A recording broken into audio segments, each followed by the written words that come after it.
Hey everybody, my name is BMaxMan, aka Brand. This is episode 69 of the Anime Dojo. I'm alongside Chris and Deon this evening. Gentlemen, how you doing? Chilling. Doing great. We have a couple things to get in tonight. We're going to be talking about all the leaks that happened with anime the day we were driving down to Anime. But sorry, we'll get into that. We're also going to be talking about the charts from this week for Anime Corner, and we're going to go through the episodes for Shy episode 19 and Dungeon People episode 6. But before we get into that, me and Chris watched this episode. I don't know if Deon did. We're going to talk about the last episode of Suicide Squad because I will say this. Is it bad to say, Chris, that I want to see a season 2? I don't know if it's bad, but I definitely would Yes, it's like to bad. see I would like to see what kind of medication you on. because it's funny. I'll put it this way. I called one thing, and I don't know if I put that out in the universe on accident or I just knew it was going to happen. The big thing from this episode, everything gets resolved. Everything gets figured out. They save the kingdom. They destroy the bad guy, all that kind of stuff. But then in the end, we get to see a man we haven't seen since episode 1. We see Joker come back. And ultimately, Joker switches places with the ninja girl, like copies her ability or something, and gets into the world. And that's kind of a cliffhanger that left us on. I don't know if they were just people. They were not planning on doing this, and I don't know. Chris might agree with this, but this episode did something that I didn't really expect. This episode threw out the DC tropes and just let it be an anime, an isekai. That was it. They didn't do much of anything of DC tropes at all. Chris, what do you think about this last episode of Suicide Squad? Bruh, this is like kind of just like you said. They dropped everything DC related tropes and just raised it to like I would say 80% anime style. Just like I told you before, I still can't call it an isekai because of how they started and all, but overall, it's a good DC show with a few anime tweaks. Yeah. Deon, did you watch the last episode? If so, what do you think? If not, based on what we're talking about, what do you think from our perspective? Yeah, no, you know I didn't watch that stuff. I figured you did it. Yeah. Nah, I'll watch it eventually when the dub comes out, but yeah, nah, I'm not It's caught up on that. I mean, I I'm don't caught blame. up for most of it, but yeah, I didn't I, watch the last I don't blame you. It's one of those things where I think they needed to go out with a bang, pun intended. Like they literally went out with like the biggest bang ever, but the bang and the cliffhanger makes sense. But it was kind of foreshadowed already, and it didn't feel like it was earned a little bit. At the same time, it also feels like they were hoping it would stick and fans would be like, "Oh, cool, we get to see Joker again." Eh, not really. Ultimately, I'll say this: between, and this is going to be kind of sad to say because I'm not a fan of this. I understand the show, not like I haven't watched it a lot. Between this and the first episode of Rick and Morty, I'd rather go rewatch Suicide all the way through English. It didn't. Oh, You're like, oh, you're starting to go, oh yeah. Rick yeah, and Morty, that's a big say. Rick and Morty was great, and Chris can even attest to that because we watched the first episode. Bro, it was a steaming pile. It bounced around. It didn't make sense. It didn't have really any cohesion to it. At least Suicide Squad has Wait, wait, cohesion. wait. I have a question. I'm sorry. Go ahead. Did you expect anything else? We've been talking about how trash this was gonna be for months now. The thing is, yes, we did. We have talked about other podcasts, ladies and gentlemen. We mentioned it. But the thing is, I would expect it since it's going to be an anime to have a little bit of cohesion because the ultimate thing I noticed, and Chris mentioned it right off the bat, it ties in back to the original Rick and Morty show. there's things that are there for the purpose of you remembering the show, what's happened. I'm like, oh, well, if you can watch the show, you don't know a thing they're doing. Which is also why it sucked. And also at the same time, like I knew Rick, I knew Morty, I knew her sister, a couple other characters here and there, but then the art style just kind of feels like a normal Rick and Morty episode, outside the little anime tweaks they do. And then it just kind of feels like they add the Japanese, and it doesn't fit what Rick and Morty is about, because you can see it. It's in Japanese, and there's a little bit of like funny humor, kind of adult humor in there too, but it doesn't really hit well because it doesn't feel like it's supposed to hit well. It's like they tried to make a Rick and Morty show, but giving it a somewhat more of a storyline, but somehow gave it less. Now, question: Mm-hmm. how was the Japanese voices? Because that's something that Rick and Morty is like known for. Specifically, their voice The style. only voice that fit to me was Morty's. Morty Maybe sound the that- close. Yeah, Morty sound the may- closest like his voice, like the actual voice actor for English. The other three, like high pitched little girl. yeah, Rick's didn't sound nothing like his counterpart because Rick sounded too deep, but that's not shocking compared to what Rick would sound like normally. And then the rest of the cast, you don't get to hear him speak that much. Go ahead, Chris. I didn't mean to cut you off. I mean, but what you said was right though. It left a lot to be desired, and it was like I see what y'all tried to do, but this ain't gonna cut it. And see, here's my thing now. Watching that, I'm kind of slightly worried now for Terminator. And I'm really worried for Tomb Raider. I'm not. I'm not either. Those are coming from Netflix. Netflix got a little bit more skin in the game. But and we also we knew this was going to be a fail out the gate. Just the premise of it didn't make sense. It didn't make sense. With Tomb Raider and Terminator, you kind of got a little leeway you can lean off of, but it does like make you want to pay more attention to it, because it's like, all right, y'all better come correct with these, or this blending of genres is dead, bro. But here's the thing: I'm kind of also thinking about. I don't know if both of you gentlemen think about this now. We think about the fact we have. You have Rick and Morty. We're getting Tomb Raider. We're getting Terminator. Rick and Morty is okay. Rick and Morty is not great. Suicide Squad was okay. I could see what they're trying to do. If they do a season 2, they can fix up some things. I could see them doing better.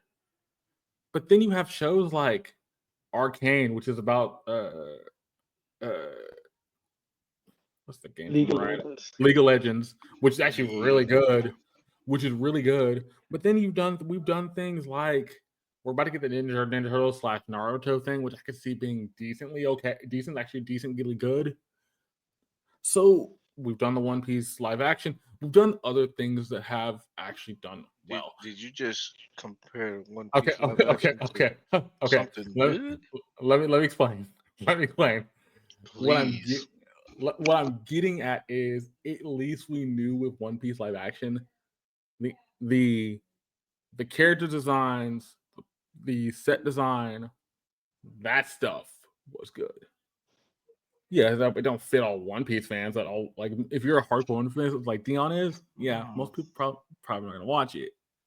But I think the other thing about it, it's also the same thing we've gotten with what's the show around? We're getting a couple other like mashup shows and things where it's like, I don't want to see like you take a giant property anymore and try to make it a show. I don't want to see the Avengers become a show. Like that's like Marvel's Avengers. No, I don't want to see Deadpool become an anime. No, like it. Although the Wolverine anime was fire. Yes, Iron Man was pretty fun. I like the Iron Man when I have the one sitting on my dresser, like on my dresser thing right now.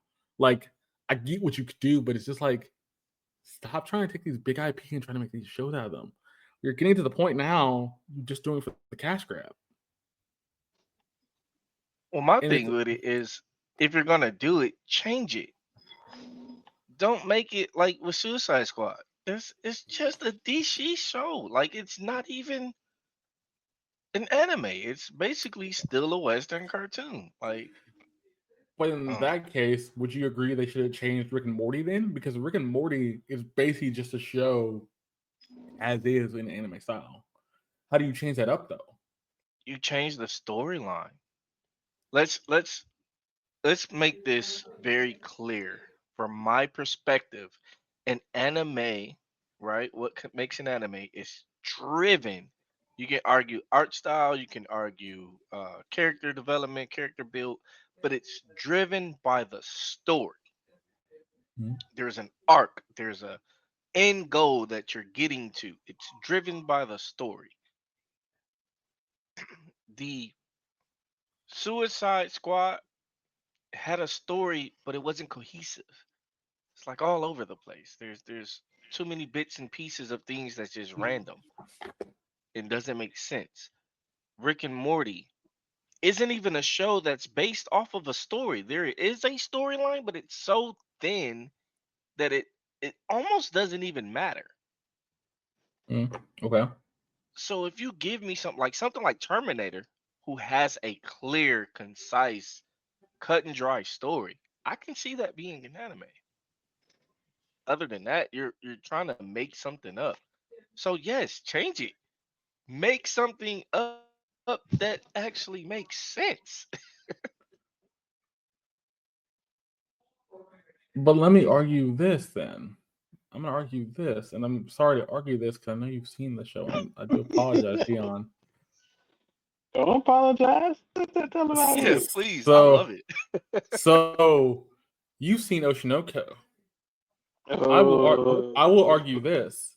Hmm. How are people enjoying that show when the story does make sense? It has some sense to it, Yeah. but ultimately, the thing is that draws people in is all the crazy stuff they do in it. So the story is still driven. There's still a dynamic goal. Okay. Like there's still a driven story. Do I like the premise for the story? No. Okay. Yeah. But it's still there. It's still present. And that's, people like the different stuff. Like Delicious in Dungeon, right? Correct.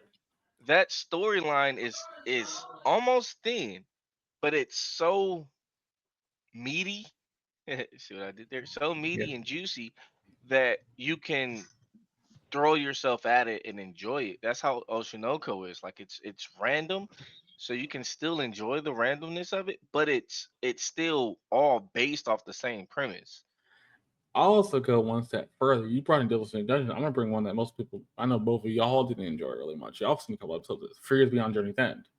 I know Journey's End had a very thin story to the point where the story was A so beautiful story. beautiful story.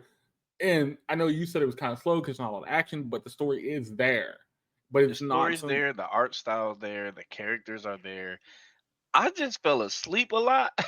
because So it's very slow. It's not something that's gonna pick the pace up. yes, it's yeah. too And which is slow. that's an insider's joke for those who actually watched it, because Yeah. all she does is sleep. But it's like, bro, this is yeah. I'm just gonna be interested in next year or 2 years or 3 years on the road because I'm slightly wondering now, and I noticed this off the top of my head, and I'm gonna bring it back to anime material for a bit for one quick second.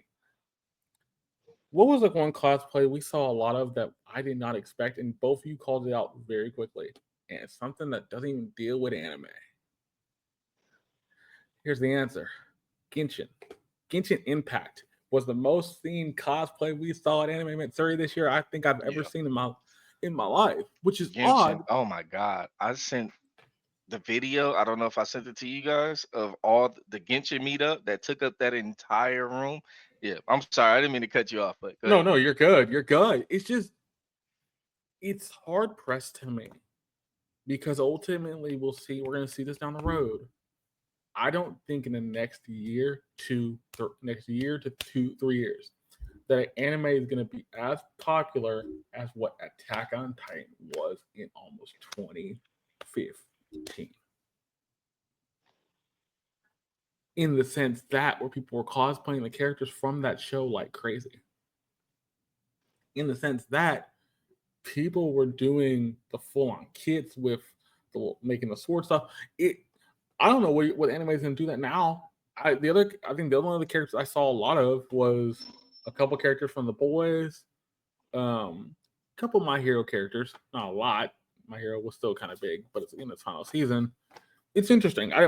It's an interesting thing because I think what I want from a good anime story, There characters, was a lot of JJK. a lot of JDK. Actually, I have to give that credit. JDK was still up there, which ultimately but surprised me because it's like they're in their last like arc technically, or one of the they have like 2 arcs left, but it's like the last arc where people was not that strong. I know that people didn't like the last arc as much. And a lot of Bleach. Yeah, which is coming back technically. I don't know. It's going to be interesting. It's going to be really interesting. Do I want to see more IPs try to make animes? No. Would I ever want to see a Genshin anime? Absolutely not. I don't know. I would like to see a Genshin anime over Rick and Morty. That I Well, agree when you with. say it like that, That I agree with. That I agree with. But that's a low bar to cross. It's a low bar to like a super low bar to cross. Because Rick and Morty was great. Genshin's storyline though, it's actually really good. Oh yeah, I've seen it played out. Like absolutely. Like It's you. really good, and there's a lot of characters. There's a lot of things you can build off of in an anime. It's almost like League of Legends, Yes. where you Yes. just kind of have this infinite uh thing you can do based off of this storyline. I think And the we've same. seen how Arcane worked out. I think the same thing like Honkai Star Rail would be a good example of that, where you could do a show based on because all the characters, all the backstories you could do with that. Um, it, let me know what you in the comments y'all think about this because I think ultimately what we're saying, Suicide Squad last ending episode wasn't bad. It didn't really tie into anything else from the season as much, but it worked. They might make season 2. Rick and Morty, I would tell most people if you're a Rick and Morty fan, stay far away from the Rick and Morty anime. Don't subject yourself to that. You don't need to. It's not worth your time. But ultimately, don't do it to yourself. if you're curious and you just want to see the first episode, Still don't do it to yourself. still don't do it. But if you want to, you're curious, do it. See the first episode, see what you think. Go through it. Go through it. Chris is like, don't do it. It was a waste of time, waste of money, waste of effort. You ain't even spending nothing, but it's a waste of money. It's just a waste of your time. But let's get into. So what happened almost 2 weeks ago now? One of the biggest anime leaks we've seen in a long time, I think. Basically, almost over, I think it was like 10 shows got leaked. Terminator's full season got leaked. Arcane's, I think their first couple episodes got leaked. A couple of episodes for other shows got leaked. And this is across Crunchyroll, Netflix, I think were the main 2. I don't think anybody else got really involved in this or got caught in this. I'm gonna ask you first, Deon, for this. What do you think about the fact that we saw all this stuff get leaked out? Is that just somebody just going to say, okay, like most people do with games? We've seen this with Call of Duty Black Ops 6 for the beta. They talked about it. The beta got out on the street. People played on broken PS4s, and now the gameplay got leaked.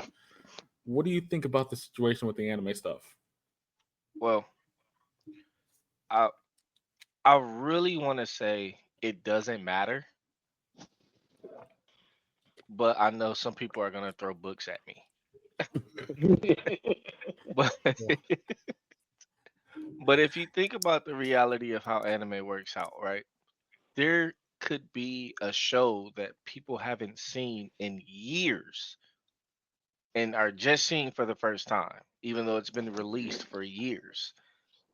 So with the leak, it may have more stand for their business aspect, and they need to protect. Because I think the guy got caught, and he was like one guy, and he was just this super nerd dude that knew what to do, and like it's an isolated incident.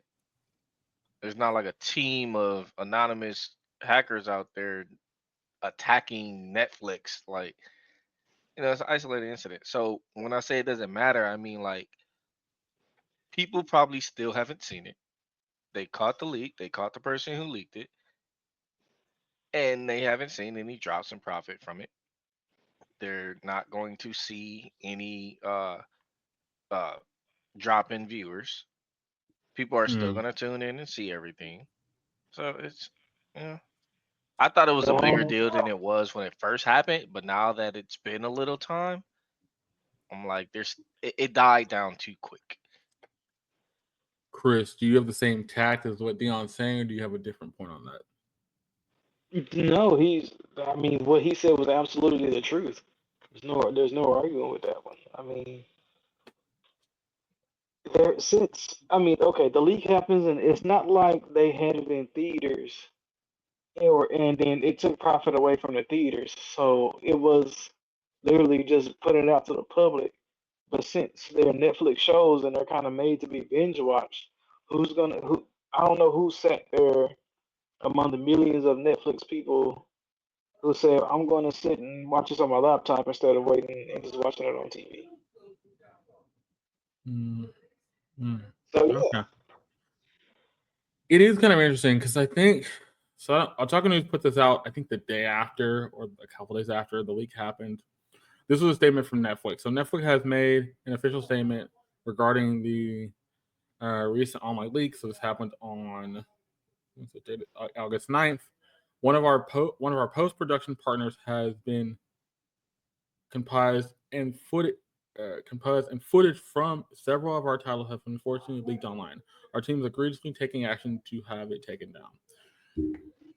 So, based on that statement from Netflix, they basically said, we're trying to fix the problem. We're gonna make sure it doesn't get put up online too far. Um, I I think the other thing with that is the fact that based on that state frame, Netflix was so calm about it and handled it so well, like you never really could tell they were mad about it. But it's funny. Uh, so it's also on the Talking News leak comments. 80%, 87,000 K files. I know to this site was going down. If I post this much, so I download everything from Netflix, Paramount, Warner Brothers, among others. I still have access to the other things. This won't stop any future leaks. This seems like the person was fighting back. But I remember, like Chris told us in the car when we were driving down there, the guy got caught, or the next day the guy got caught. So there was nothing wrong. I'm gonna ask you, Chris. Do you think if the person's saying here they got through a lot of files from WB, Paramount, all over the place, do you think there could be more coming down the road? And I'm gonna specifically put this out there. I'll give you two big ones. They leak something from Soul Leveling, or the big one I could see getting leaked, and it's from Crunchyroll, also from Crunchyroll. If one of the Demon Slayer movies got leaked before it went to theaters. ironically, I see Demon Slayer being leaked before the other show. And then I think it'll be less likely because now that some time has passed, they probably asked the guy, well, how did he access? How did he get it? And then even if he doesn't say, they'll probably look through his laptop and figure it out anyway. So I Mm-hmm. mean, they're gonna do their best to make sure that it can't happen again. So I would be surprised to see it happen again so soon if it does. Deon, I'm guessing you wanted to say something about this. No, Chris said it. Okay. All right. All right. I the other thing that boggles my mind with all this, I and where I thought we would have heard more rumblings about it at Anime Matsuri, but we didn't. Oddly enough, I didn't think we would have, but I would have thought some people would have heard about it and it kind of would have spread around.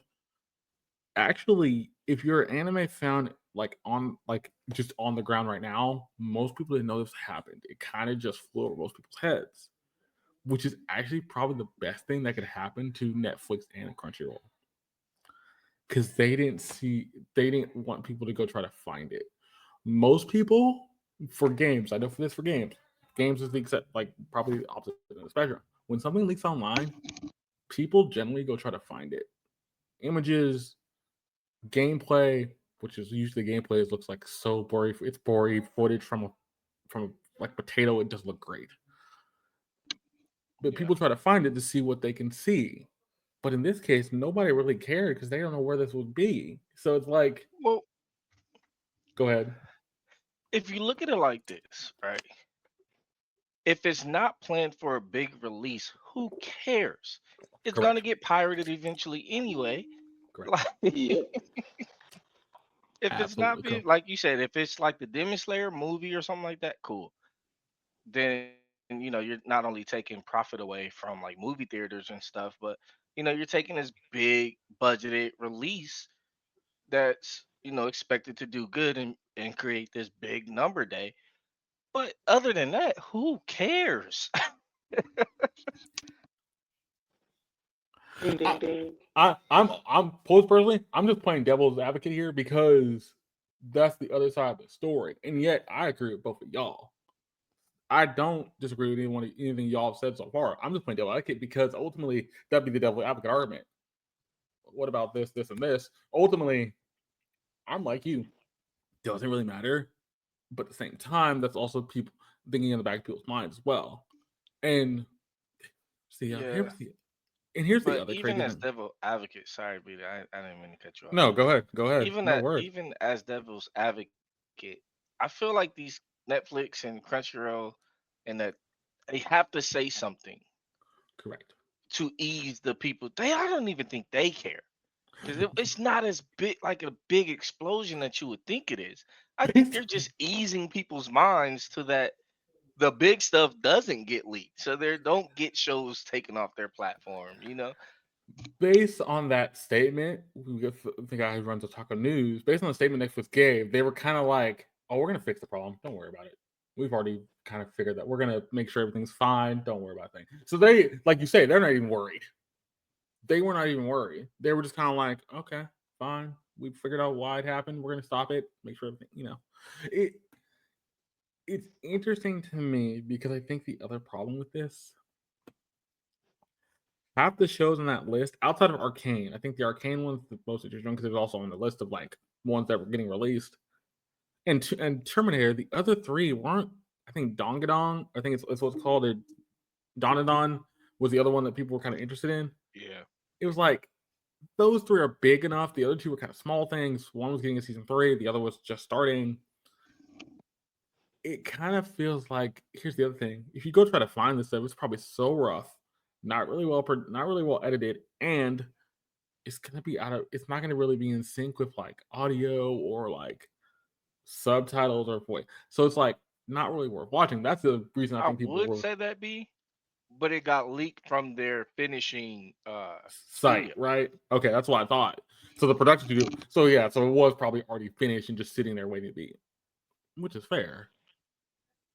I just think it's also like, okay, fine. This would have been a bigger deal, and I don't not saying this should happen. This should have happened. This should have not happened. I don't think it should have happened at all. This would have been a bigger deal if he leaked it on Twitter, leaked it on Instagram, done something so crazy where one of the episodes ended up going on Reddit, something like that, and it would actually made a splash. Doing it the way you did it, nobody really cared,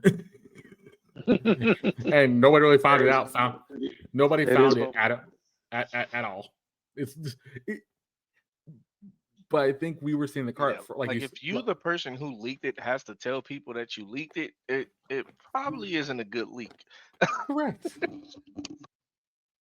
And I'm just like, and that was the thing. We were in the car talking. I showed it to you. We're like, oh, that's kind of insane.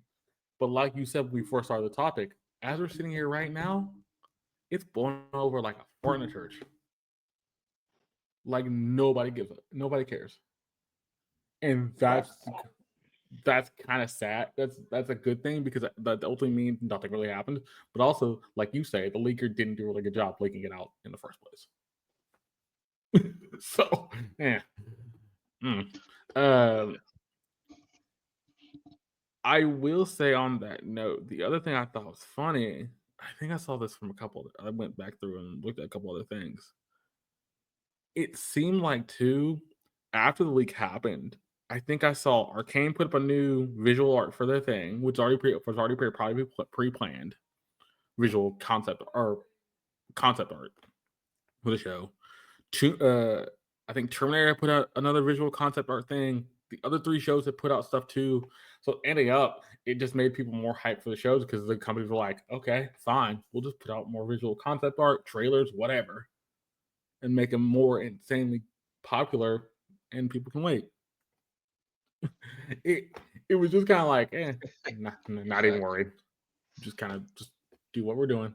It's a publicity stunt. This is all PR for them to get ready for their big releases, the new season coming up. Because I mean, Netflix doesn't do a good job at promoting their releases. Like we all know this, Oh unless it's no, One Piece live action or Avatar live action.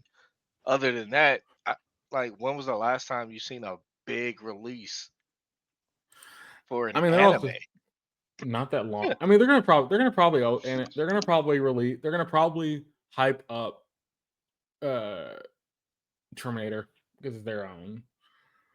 We know they're gonna hype up Arcane because Arcane is also under their banner. It's gonna be interesting with Tomb Raider because I think Tomb Raider's also there under their banner somehow. Um, but that just depends on what you're really gonna do with that at that point. It doesn't feel like you have a leg to stand on, kind of thing. It's like you were hoping for something more and nothing really happened. Now you're just trying to, you know, hope that you can survive this. Still, You hope that you can survive. yeah. But let me know what y'all think in the comments because I think now that's been 2 weeks, I think a lot of people are like, it's nothing. And ultimately, I think the other thing is if this was a lot bigger shows, like I say, Soul Leveling, JJK, Demon Slayer, then we have Cause or Pause. These shows aren't really huge, and the only two ones, Arcane, Terminator, and then Dawn of Dawn, those are big enough, but basically the one people really cared about was like Terminator, and Terminator is a full season leaked, and I think I haven't seen nothing really talk about it. So it's like nobody's really talking about it. Nobody knows what actually went on. It's just kind of there out in the open. Before we get to charts, I'm going to mention two news things real quick because we have got these news things as well. First off, we got the announcement that Attack on Titan's last season, I think the last season of Attack on Titan, was going to be a 1 hour and 40 something movie. If I remember Yep. which is kind of odd unto itself. That's coming out 1 hour 45-minute movie premiering November 8th. Jumping on that Demon Slayer roadmap. Yeah. Man. Which was kind of like why this is the final chapter, the last attack. So it's like combining both the last two arcs together. But then on top of that, we also got confirmation that the One Piece live action season 2 has officially got its amount of arcs it's going to cover. So season 2 One Piece live action will cover Logtown, Reverse Mountains, Twin Cage, Whiskey Peaks, Little Garden, and Drum Island. And we'll know about the cast in about 3 days from now. Before we get to charts, I want a quick answer both of you gentlemen. What do you think about the fact we're getting the Attack on Titan hour-long movie, but also what do you think about the fact we're now getting more information about season 2? Do you think season 2 for the One Piece live action is coming up pretty quickly? And I'll start off with Chris for that. Okay, so the second one of One Piece live action is coming, and I am excited to see it. But I am anxious to see how the characters look, especially how they do Chomper. I know that's a topic, but man, Netflix, if y'all screw this up, man, it could be the end of y'all show. Like for real, for real. However, though, somebody did tell me the actor that they chose to play Robin, Nico Robin, is a knockout. So we shall see. Now, what was the other part of that question? What do you think about after the fact that Attack on Titan's officially finished? That Right, we're getting Attack on we're getting this 145-minute movie coming out in November that completes the last 2 arcs. What do you think about that?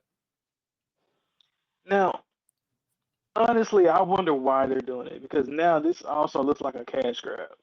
You made the last two episodes of both of them a movie, and so now you're telling me that you're going to create an hour and a half long movie that that adds them both. So really, really, guys, really. I mean, do y'all plan to upgrade the special effects or something? I mean, Yeah, Deon, go ahead. I'll start with Attack on Titan before I get into my rant on One Piece. Okay, go ahead. Attack on Titan sucked the last 2 seasons. Oh, it's not great. It's not great. Straight trash. I got bored out of my mind for the talking stuff. Straight trash. So I understand what you're saying, Chris, about the cash grab, but I think it's more of an attention grab. I think it's more of a how can we come back and show people that we're still worth watching after that craptastic show we just gave them. I mean, like it was bad. Even Attack on Titans stands, just the diehards was like, "Hey, bro, what But is this?" but here's the thing about that.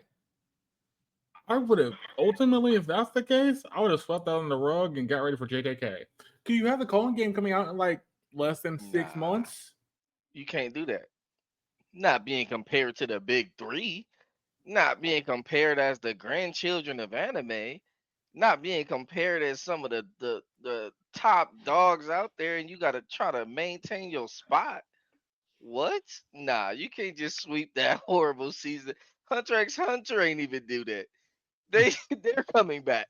Like you can't just Yeah. sweep a terrible season like that and expect to keep your name when we're getting fire anime like Solo Leveling and for against my better judgment, Kaiju number 8, and like you're getting anime that people are madly in love with. You can't leave on that note. Even Bleach didn't do it. Bleach came back like, yeah, let me show you why we still big three. Even Fairy Tale came back and was like, "Okay, we're gonna do Hunter Your Quest now." Yeah, Yeah, all like right, you can't do that's that. fair. So you gotta either go out with a bang, like Naruto did, you know, and I'm talking Shippuden. I'm not talking, the Baruto fiasco, which is a yeah. Um, stay on topic. Stay on topic. Yeah, I know where you're going with that, but nope. But you either gotta go out with a big bang, or you have to come back with a stronger feel. And the way Attack on Titan is doing it, they're trying to go out with a big bang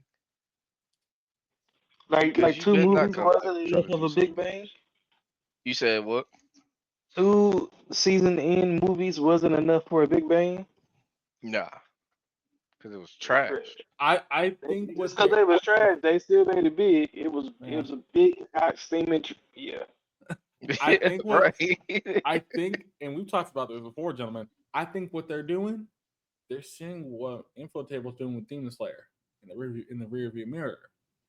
We're getting 3 movies from them, 3, and all 3 are going to probably be certified bangers. Yeah, you don't want to go out with the fact that Infotable's got 3 certified bangers for their last arc, and y'all went out like a whimper, like nothing. Yeah, they blew That's you out like a birthday candle. that's bad.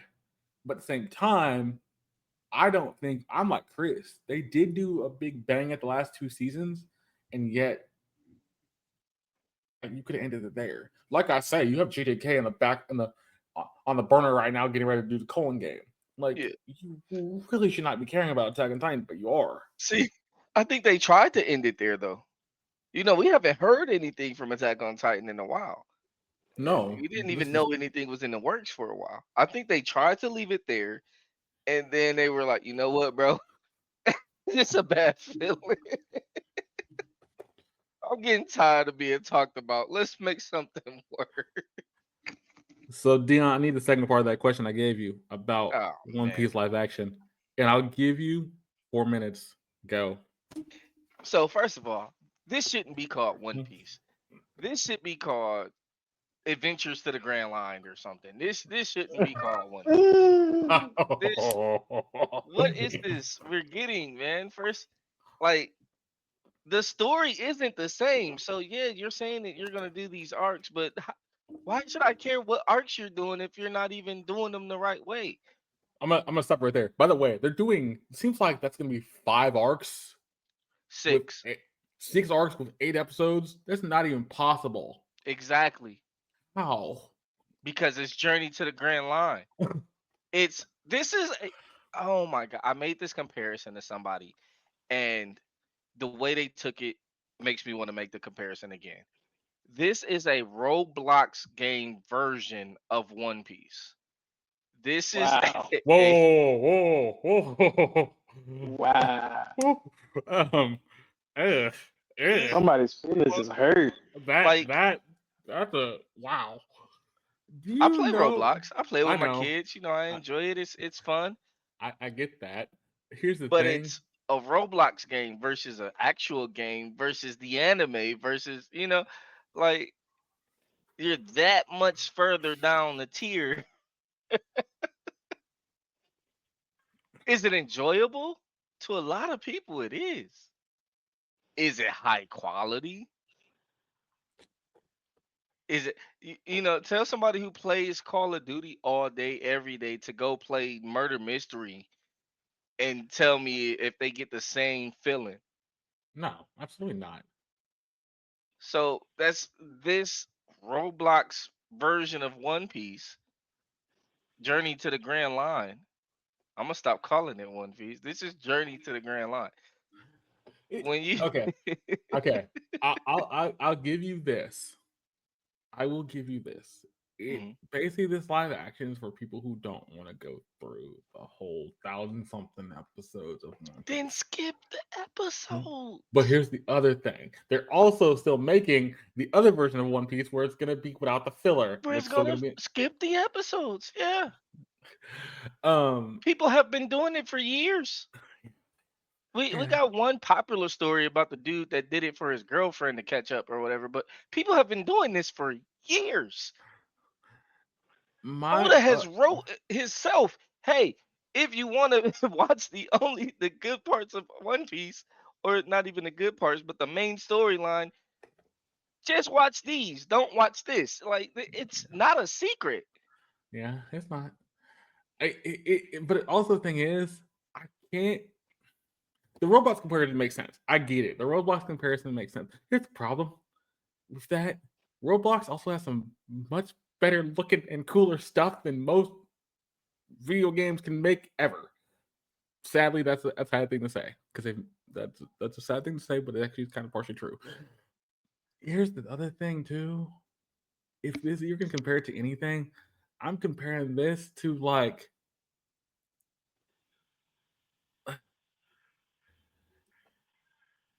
it's like watching Michael Jordan and the Bulls win the 3 titles, but you make this live action thing and you're watching the Cowboys choke every year. That's how much that's the thing you're telling me with this, and I cannot disagree. But the sad part is people still watch the Cowboys even though they're not that great. So that's Yeah, the other side of that. That's the other side of this problem. they see the potential that it could have, and I think that's the hook that Grand Peace Online has. Uh, Sorry, that's an actual Roblox game. That's actually pretty fun. Look me up. I'm pretty dope. But Journey to the Grand Line. That's the That's the thing that they have. They have the potential. The cinematics are good. The costume design is decent. Like the character design is decent. I say decent. I have my gripes. Um, Mm, y'all mm, know my gripes with that. yeah, Like, yeah. yeah, Actually, but we did see some dope cosplayers. Even a student, even a teacher do the. I think the oh, father. Garp. Yeah, that looked Yeah. like that looks amazing. Yo, So I yeah, should not see cos. I'm sorry, B, but this just ticked me off a little bit. I should not see cosplayers doing a better job at cosplaying than a studio does with character development and character designs. Some of those cosplayers killed that. Like the Zoros. oh yeah, What? oh Zora, because Zoro was fine. I don't think I've seen one really bad Zoro. here's Nope. why. Here's why, Dion. And it's a good thing you forget about cosplayers. Uh, People who do it for a living, people who do it for fun, people who just like doing it. Attention to detail is so high, it's meticulous, and they make sure they get everything down to a T as much as possible. That's the insane thing. You know Because why? go ahead. Because they care about how they look and they care about what they represent. Ding ding ding ding. Yep, But there for you a go. person sitting in a living room, and I'm not even talking like streamers, because there were some dope streamers out there. I got a couple of their Instagrams. I'll shout them out on a later podcast or something. But Mhm. there was a couple dope streamers that killed the look. But there was also just everyday average Joe cosplayer killing it. Even the guy, and I think we saw him twice, Chris. I don't think you saw the same guy twice, Dion. Even the guy that did the Pokemon stuff, and he did the Gengar thing on Friday, and then And he then did the the Geo Brock dude, the Brock one. But I'm like, you took the time to make Brock with all the Pokemon he nobody cares, and it looks dope. I'm just like, okay, why is it so good? Like that shouldn't be that good. Like that doesn't it it boggles my mind because you're right. When people take more attention to details in a studio that has a budget, a bunch of money, all that kind of stuff, yeah. that should not be happening. But also, does Netflix want to spend that kind of money? No. Should they? Absolutely. Um, But I mean, I'll say yeah. this, right? It's not bad. It's not. Their studio isn't bad. The designs aren't bad. Um, like it's just certain things that stick out, like Nami and certain things like that. Like you Well, think yeah. because you have a cute character, it makes it work. Like with the Nico Robin, there. I, but see, here's the thing, and I hate to put this out there. It's kind of funny. That's the thing that it can also override a lot of people's. It's the rose tinted glasses, glassy eyes type of thing. Of it Yeah, overrides the fact people don't really see the wood from the trees. They don't care how the show feels because the characters look good. The fact that the way they're moving around looks amazing. They don't give one iota because it's just that you pretty much made yeah, everybody look amazing and it doesn't really matter. Because if you're going to go that case, Zoro, the guy who plays Zoro looks incredible. Does he match the Zoro style? Not always, but he looks incredible. So they just gave an Asian dude green hair and was like, "Yo, this is Zoro." Like, let's be real, bro. Like, and I by the way, Chris, I feel bad because me and Deon are just going back and forth and you haven't said a word. You haven't said a Nah, word. bro, because see, I still think it's good. And then I remember a conversation me and Deon had on why he thinks it's actually bad, and the way that he thinks about it, it's like he said, it's not actually bad. It's just the choices of the way that they went to do things he doesn't agree with. So Yeah. that's yeah. And here's the other like thing. making Luffy sound like he's never spoken proper English a day in his life. Correct. But he's supposed to be Puerto Rican. Yes, he Yeah, is. he's not Puerto Rican in the anime. It says who? That's the part Just we his can't prove. voice. Which we Like, I don't can't even prove. care if that's his heritage. That's Well, fine. what But you this man? broken Oh, English hold on, hold on. Luffy, Like, bro, Here's the like he could be Hispanic, he could be Asian, he could be Jamaican for all I care. The dialect that he has and the dialogue, this freaking care for everything. Like, oh my god, bro. Like, I'm See, just a difference in opinions. I will end this on this, ladies and gentlemen. We could go along with a long time with this, but the reason I bring this up because I think it's going to be interesting. Season 1 got a lot of praise for One Piece, the live action. Season 2 is going to be very interesting because I think season 2 is going to have that. Okay, we gave you a chance. You did some good things. Now fix the stuff that you didn't get right, or fix the no, things that need to be updated, kind of things like that. no. I also will say this: Yeah, would back. probably prefer they just throw the whole thing away. Oh yeah, No, bro. what I would prefer, right, is for people to put reality into perspective of why they're actually watching the show. They watch it because it's great to see a live action of a show that you love. It's great to see a live action of these characters because you want to be them, you want to see them, you want to interact with them. That's great. But be honest with yourself. This is not the best representation we could have. No, probably not. And I'm gonna get And back I'm to one. sorry, Oda, you have a masterpiece, and I love the work that you did, and I know that you're backing this, but maybe it's the age, bro. I don't know. Like, I will go back to one thing you did say because you brought it up too. The other thing I thought about when you mentioned the cosplay thing, and it was also something when I brought up the One Piece cosplay we saw. Think about the fact if they ever did a live action version of two shows, and it's two shows that I don't think they should do, but they might go back down the road and do it. JJK would be one, and Cyberpunk be the other. I do not want to see a live action version of Gojo because so many people did Gojo so well, male and female, by the way. Blew it at the park, and then yeah, they did. seeing Lucy in live action doesn't compare to the people who did it at AM. Like the level of detail we saw with that one Lucy and that guy that did your main character, the guy you follow along in the story, Yeah. she didn't even like to a T perfect. It was just like, okay, we know what y'all doing.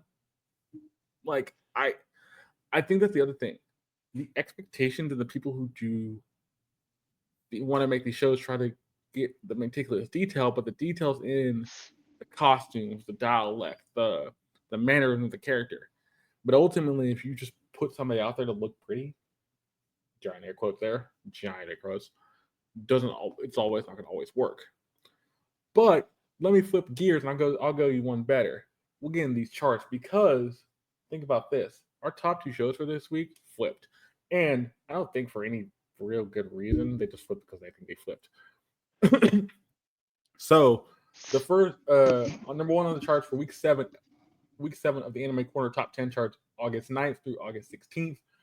Hide Her Feelings, the Russians at 1, went up one spot. Ocean Co drops to 2, dropped a spot.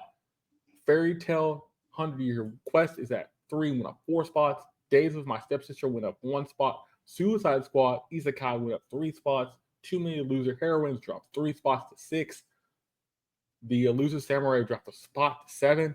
2.5 Dimension Seduction went up 2 spots. No Longer Allowed in Another World stayed at 9. And Wisteria Wands and Swords went to 10, went up 3 spots. Chris, what do you think about these charts?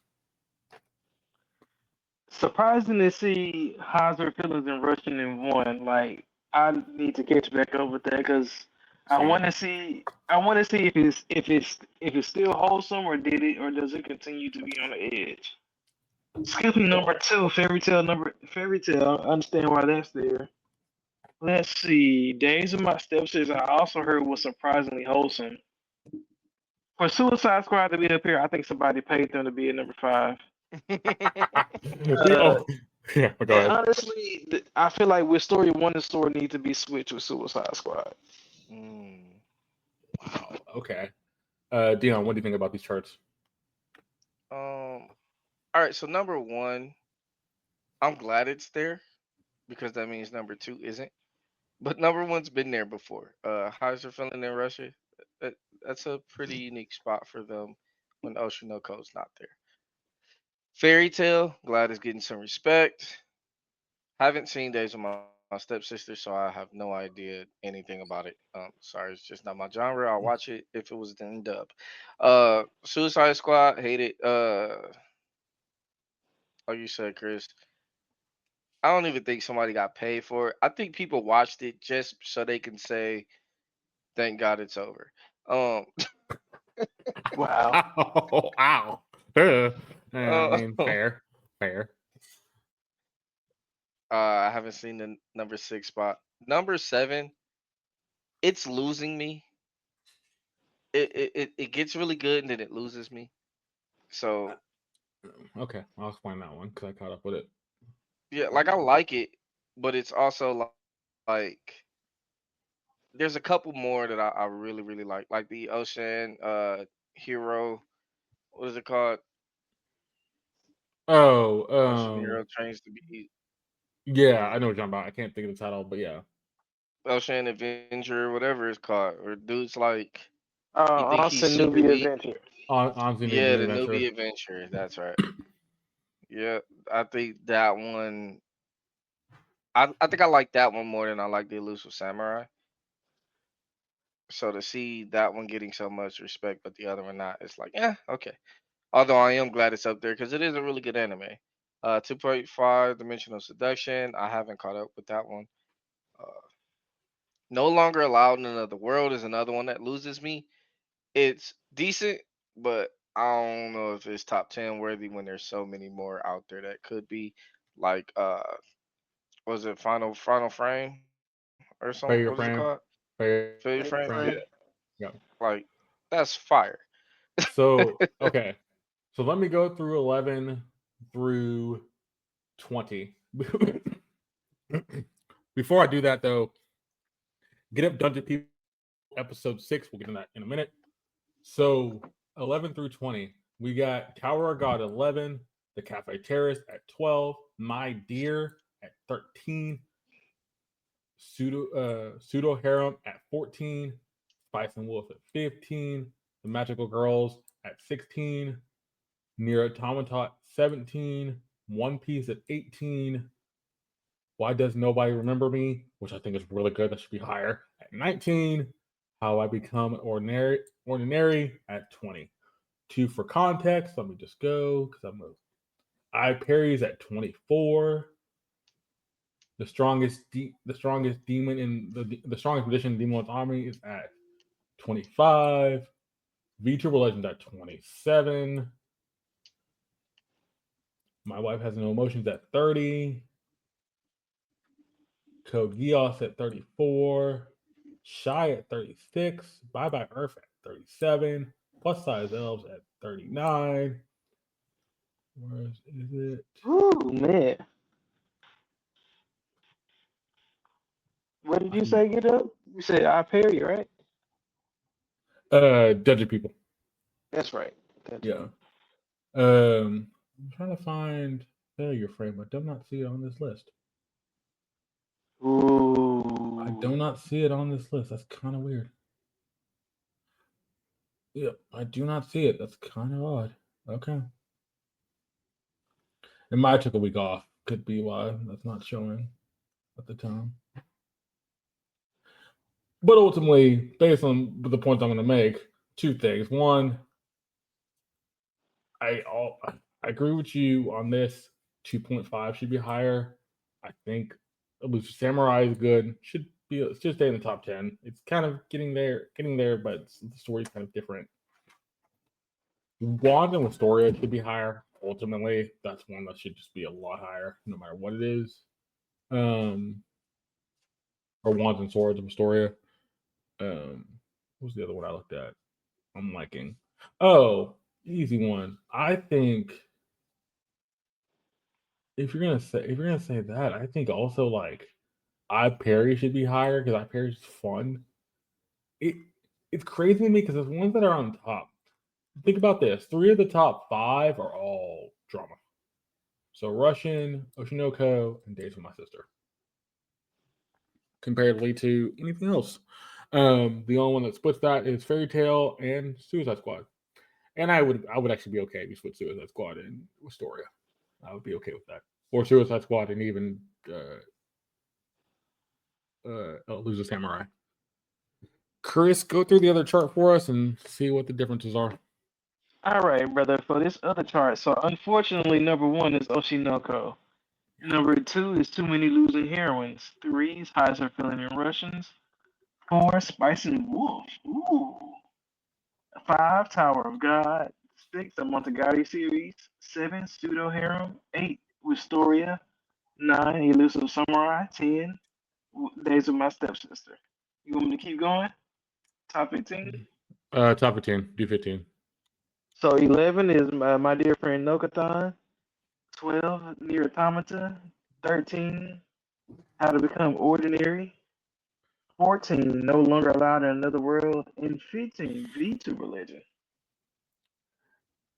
There's one big thing I noticed with both these charts. The top two never change. So between Oshinoko and Russian, I think they're always flipped or flopped on the vice versa on the charts. The other thing I noticed is that Suicide Squad's not in the top 15, which is actually not shocking. But also, Suicide Squad is number 18. Yeah. Suicide Squad's not in the top 15. I didn't hear anything Where about it belongs. like Lucius Samurai's not up there. It's kind of the ones that are up there, the ones I expected. So the watch time's about the same.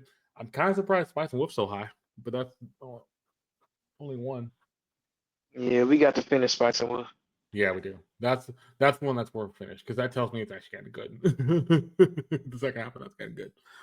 I don't know. Now, We'll see. interestingly enough, though, Austin Newbie Adventure and I Perry are right next to each other on this list. So people are actually watching it. And those are two that I feel should be up there. As well as Tower of God Season 2 is decent. Yeah, Tower of So God should be up there.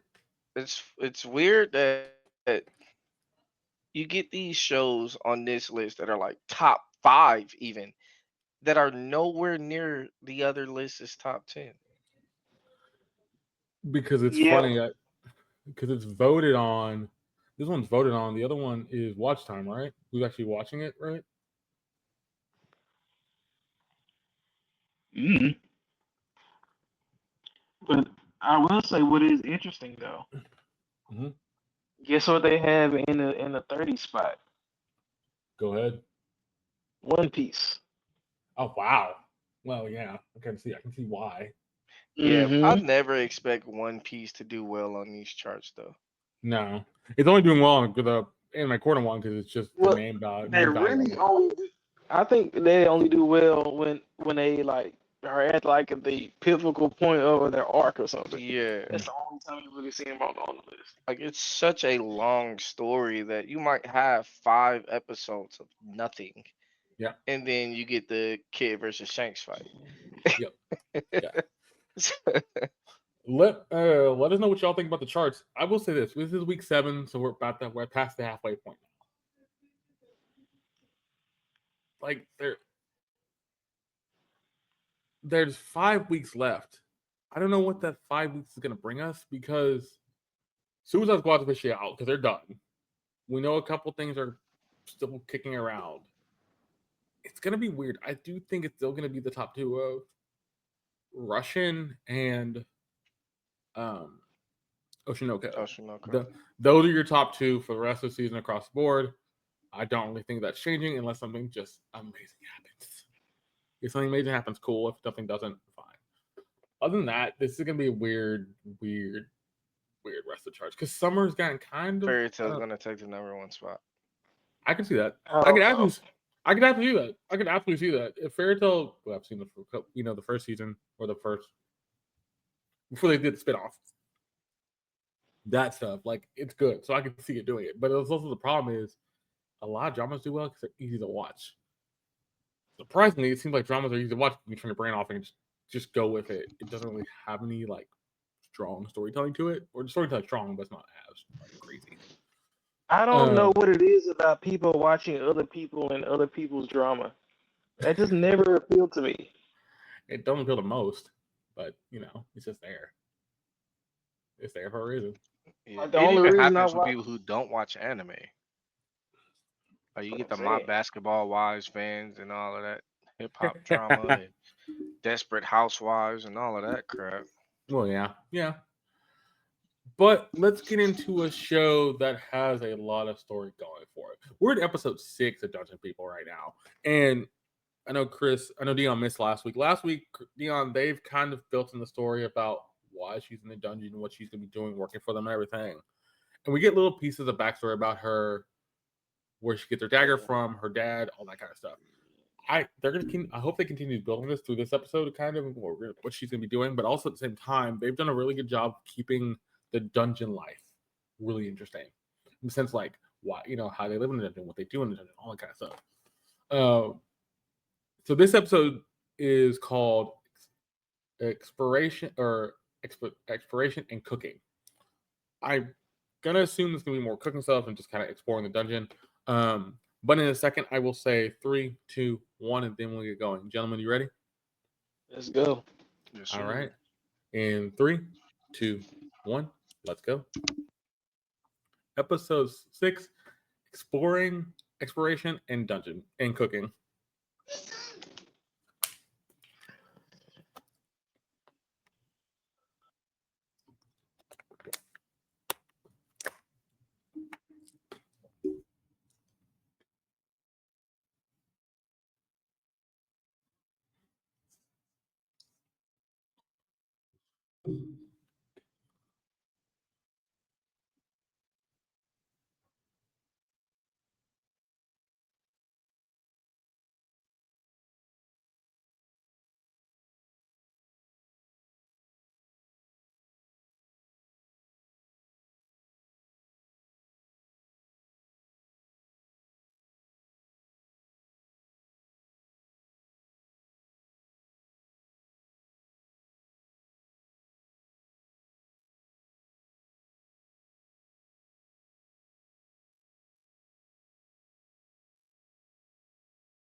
I love the fact she literally just takes her knife out and just starts cutting up the stuff.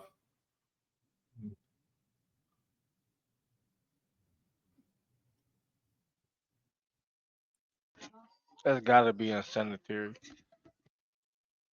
Say what? That's gotta be unsanitary. I wouldn't Yes. even eat with Oh, her food. absolutely. Absolutely. If you don't watch the blade. She done killed a bunch of goblins and all type of stuff. with that knife. But if you learn how to rough it like that, you're used to doing that so much, you probably don't really think about it.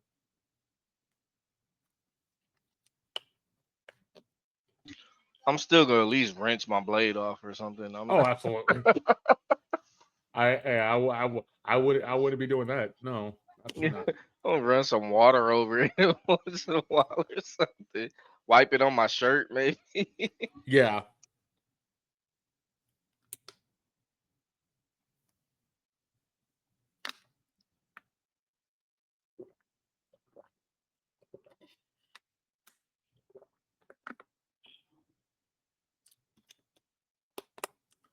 It's one of the most catchy songs of the season. You know what? I would disagree with you if my feet weren't tapping. Huh? I didn't even notice my feet were tapping to the song. Oh yeah. It's catchy because it's not like over the top. It's very just simple, and they know what they're doing with it. Very 90 anime intro. Like, Mm-hmm. I do like the vibes I get from this show though. Like it does put out good vibes. I mean, it's a decent everyday watch or every once a week. Oh yeah, absolutely. yeah, Absolutely. decently wholesome. Like, nothing you Hmm. wouldn't let your kids watch. Like, it's a very good show. Right.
basically, she can't cook. Nope.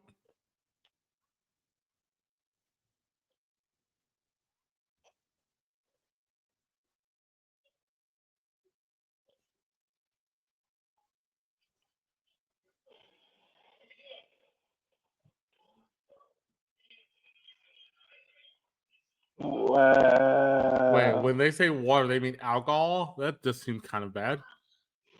Yeah, but then they call actual water a disappointment. Oh. That's funny. That's my language, though. I like that. See, it's a problem. You need actual water to live. No, but that wasn't a appropriate adult joke to tell in front of kids. Yeah, nope. It's not life giving.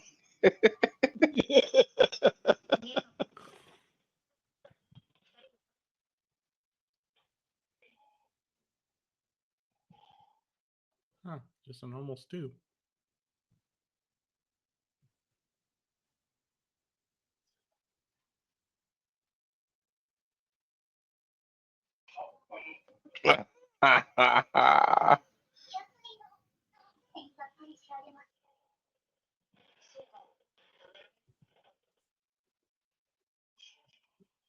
Well, at least he's honest.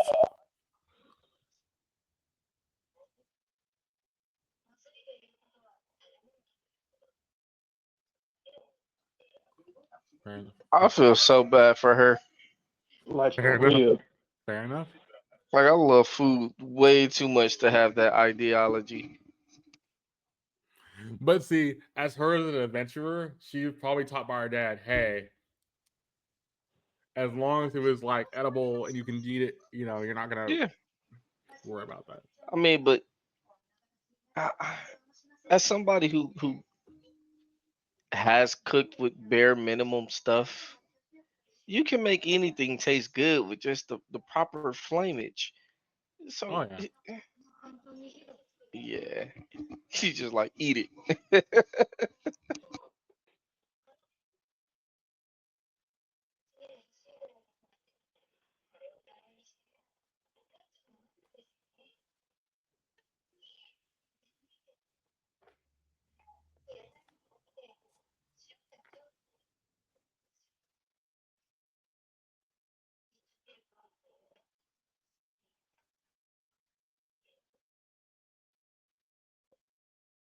You know, you can only pop your knuckles so many times on one hand. Yeah, because it's air bubbles in your it's the like joints in the hand. She popped every finger 17 times. Ah. Right.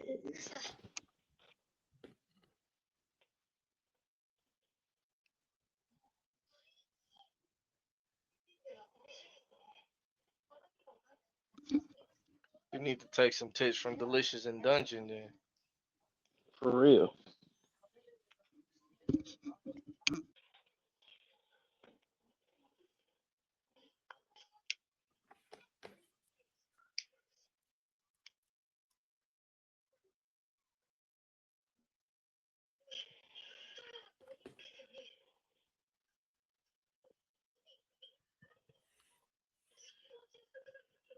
Wait, did she say dragon meat? Yes. And they just had that lying around? In their freezer, yeah. Why did you not use it? None Because of them nobody know how knew to how to cook cook it. it. Okay, fair enough.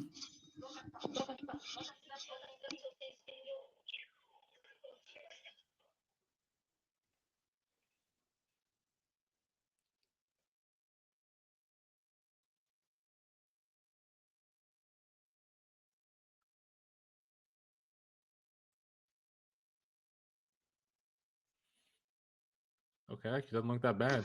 All right, fair enough. Looks good enough.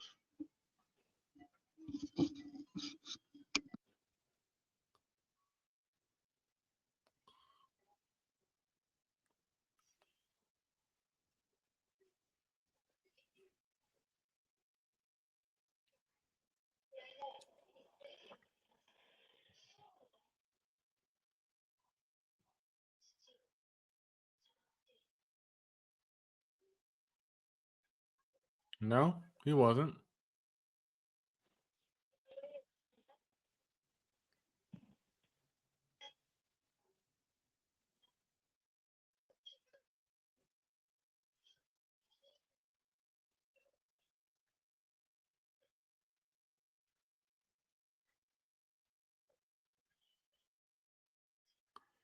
By the way, how'd you get dragon meat all of us? I would love to Remember explain. when the dragons die in the dungeon and they give up their bodies? Oh, that's right. That's right. That's right. Oh, the one she killed too. That's right. She killed that dude. Okay. Yeah. I forgot about that because I forgot that was still a thing in this world in this dungeon. So where they come back to life, but the body's still. Yep. So See, they she's could cleaning her now. potentially just farm dragon meat. Oh yeah, Potentially. potentially. So Hmm. they would never run out of food technically. But they are in the end they already said that they already have a whole lot of money, so they don't need to sell it.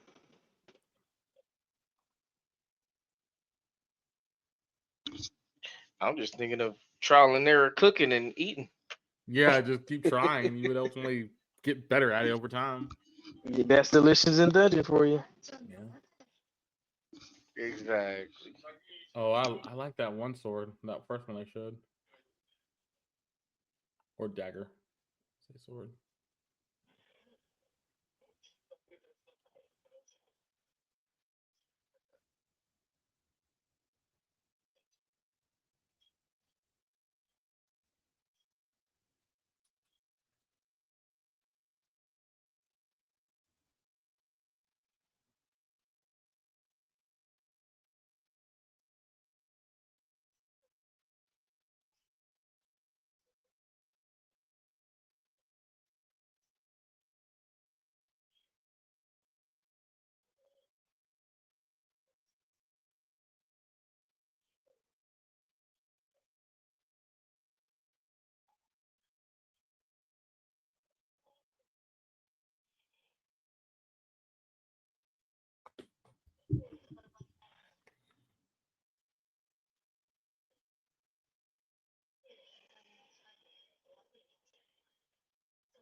Oh, new armor.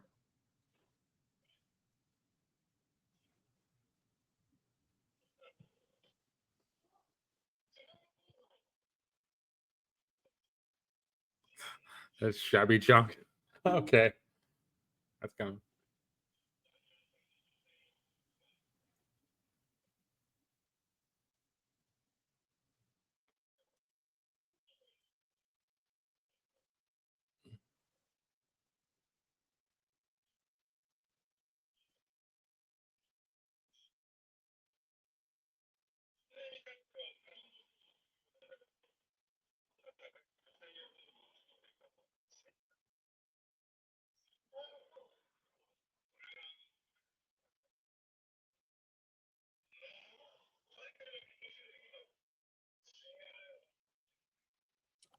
Oh, they're playing with that trope.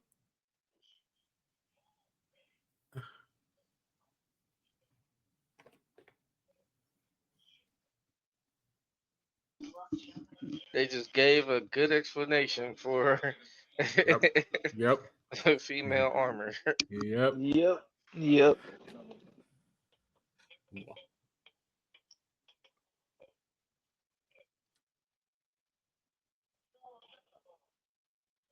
See, I feel like we need more animes like this to kind of explain mechanics of other animes.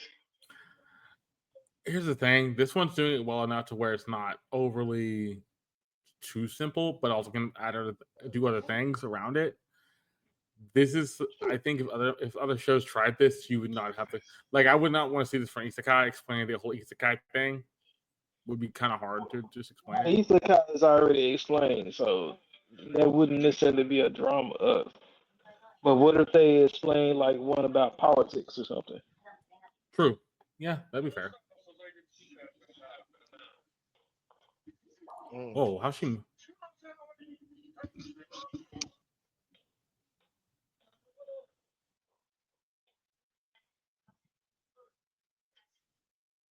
Man, she didn't want to take it at first, but now she's gonna take it. And she move around like nothing.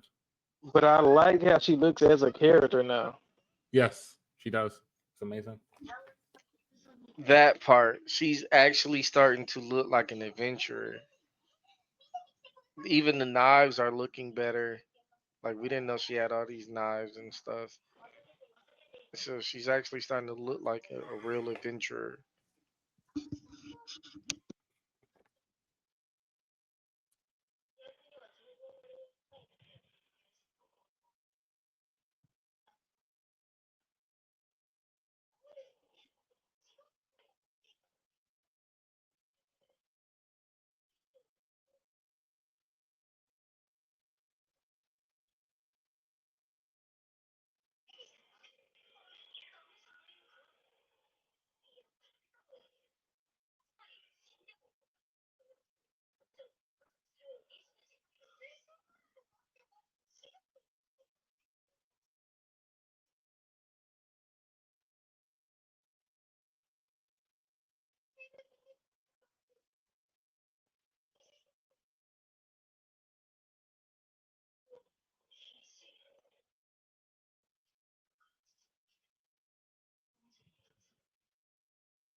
I mean, you'll technically be banned from exploring if you was actually dead anyway. So. Exactly. So that's actually fair. Yep.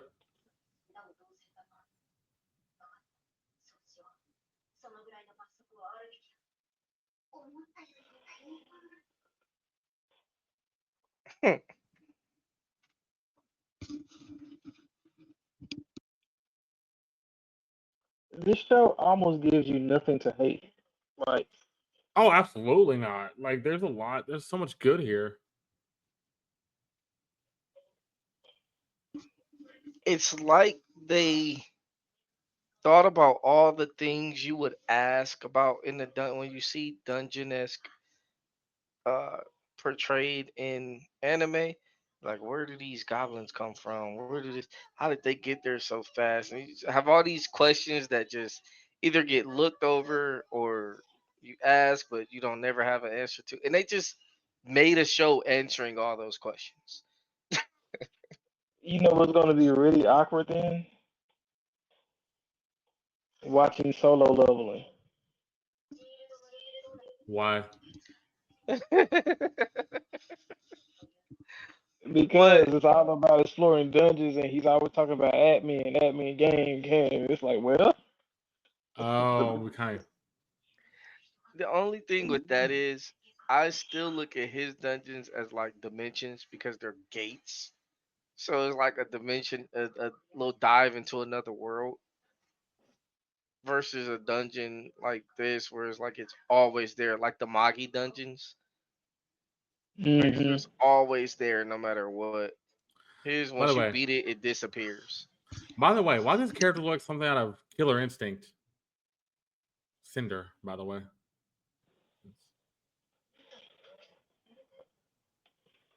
interesting.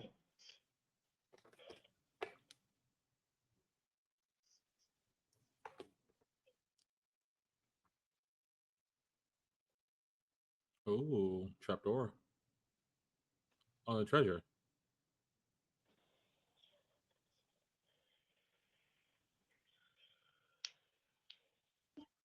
It's a mimic.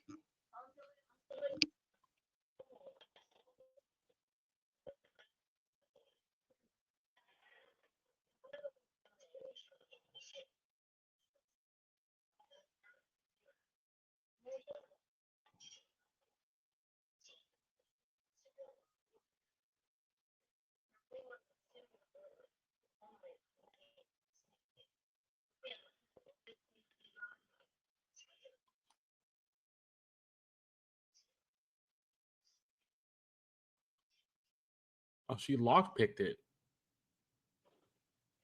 A new sword and a gauntlet.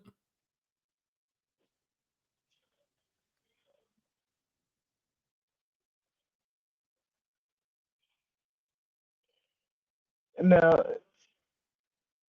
I wouldn't take nothing because I would eventually just have to bring it right back. But she can easily, which is actually not a bad thing. But I And she's mean, not she also gets to use higher level weapons now, though. correct. So she probably won't. She probably won't use it that much, but she'll have it for her purposes of.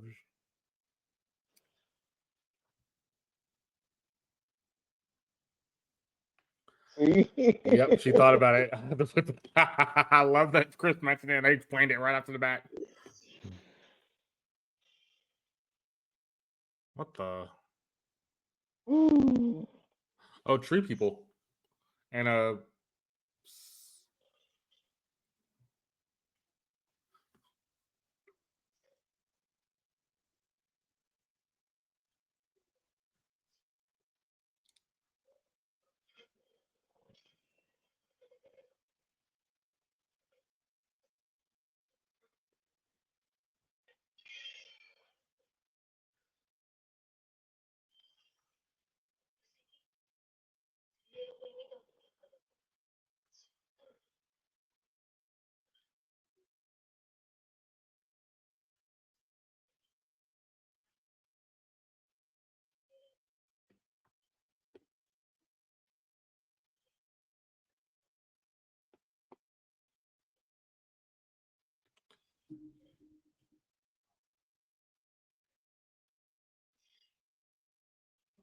mech. Is that a mech?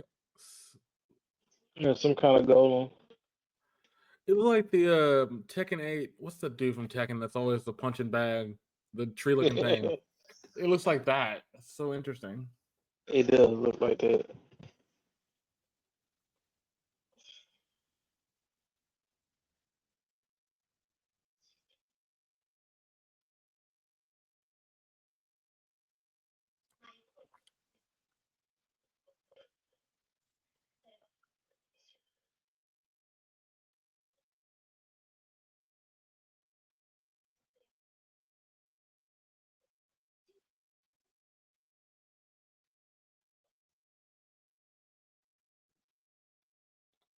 So is that a save point? It'd be kind of nice if it is. It'd be like a home scroll, like a return home type of scroll. Oh, like a escape Yeah. rope. Okay, that makes sense. Mm-hmm. I, it is hard for me to say this, but it's something I'm gonna say with this show, and Chris will go through the breakdown in a second. This is a you don't give I don't give seal approval for most shows. This is a must watch if you're just a fan of dungeon type things or dungeon type shows, but also if you're a fan of good storytelling about what a dungeon really would be like they do everything pretty much perfectly. It's insane to me. Chris, however you want to do this review, go right ahead. I'll let you handle it. All right. Let's split this in two parts. Okay, so in this first half, it's explaining how homegirl don't know about flavor. Like, like she, man, her way of eating and cooking was totally what's the word I'm looking for? Prehistoric. Yeah, Like, very much so. like Brandon, you watched that show Primal. Mm-hmm. That's what that reminded me of. I was like, Oh, dang, barbaric. yes, like okay. And then they introduce actual flavor to her, and then she just so happened to have dragon steaks. Like, bro, honestly, if I was in another world, I would like to try some dragon steaks too, bro, because them things look delicious. And here's And the thing. then on top of that, with being the second or third show that I have seen mention dragon steaks, yeah. Go ahead, B. And here's the thing about that. When they first took a bite of it, the thing it reminded me of, you said when she first cooked food, it was more primal.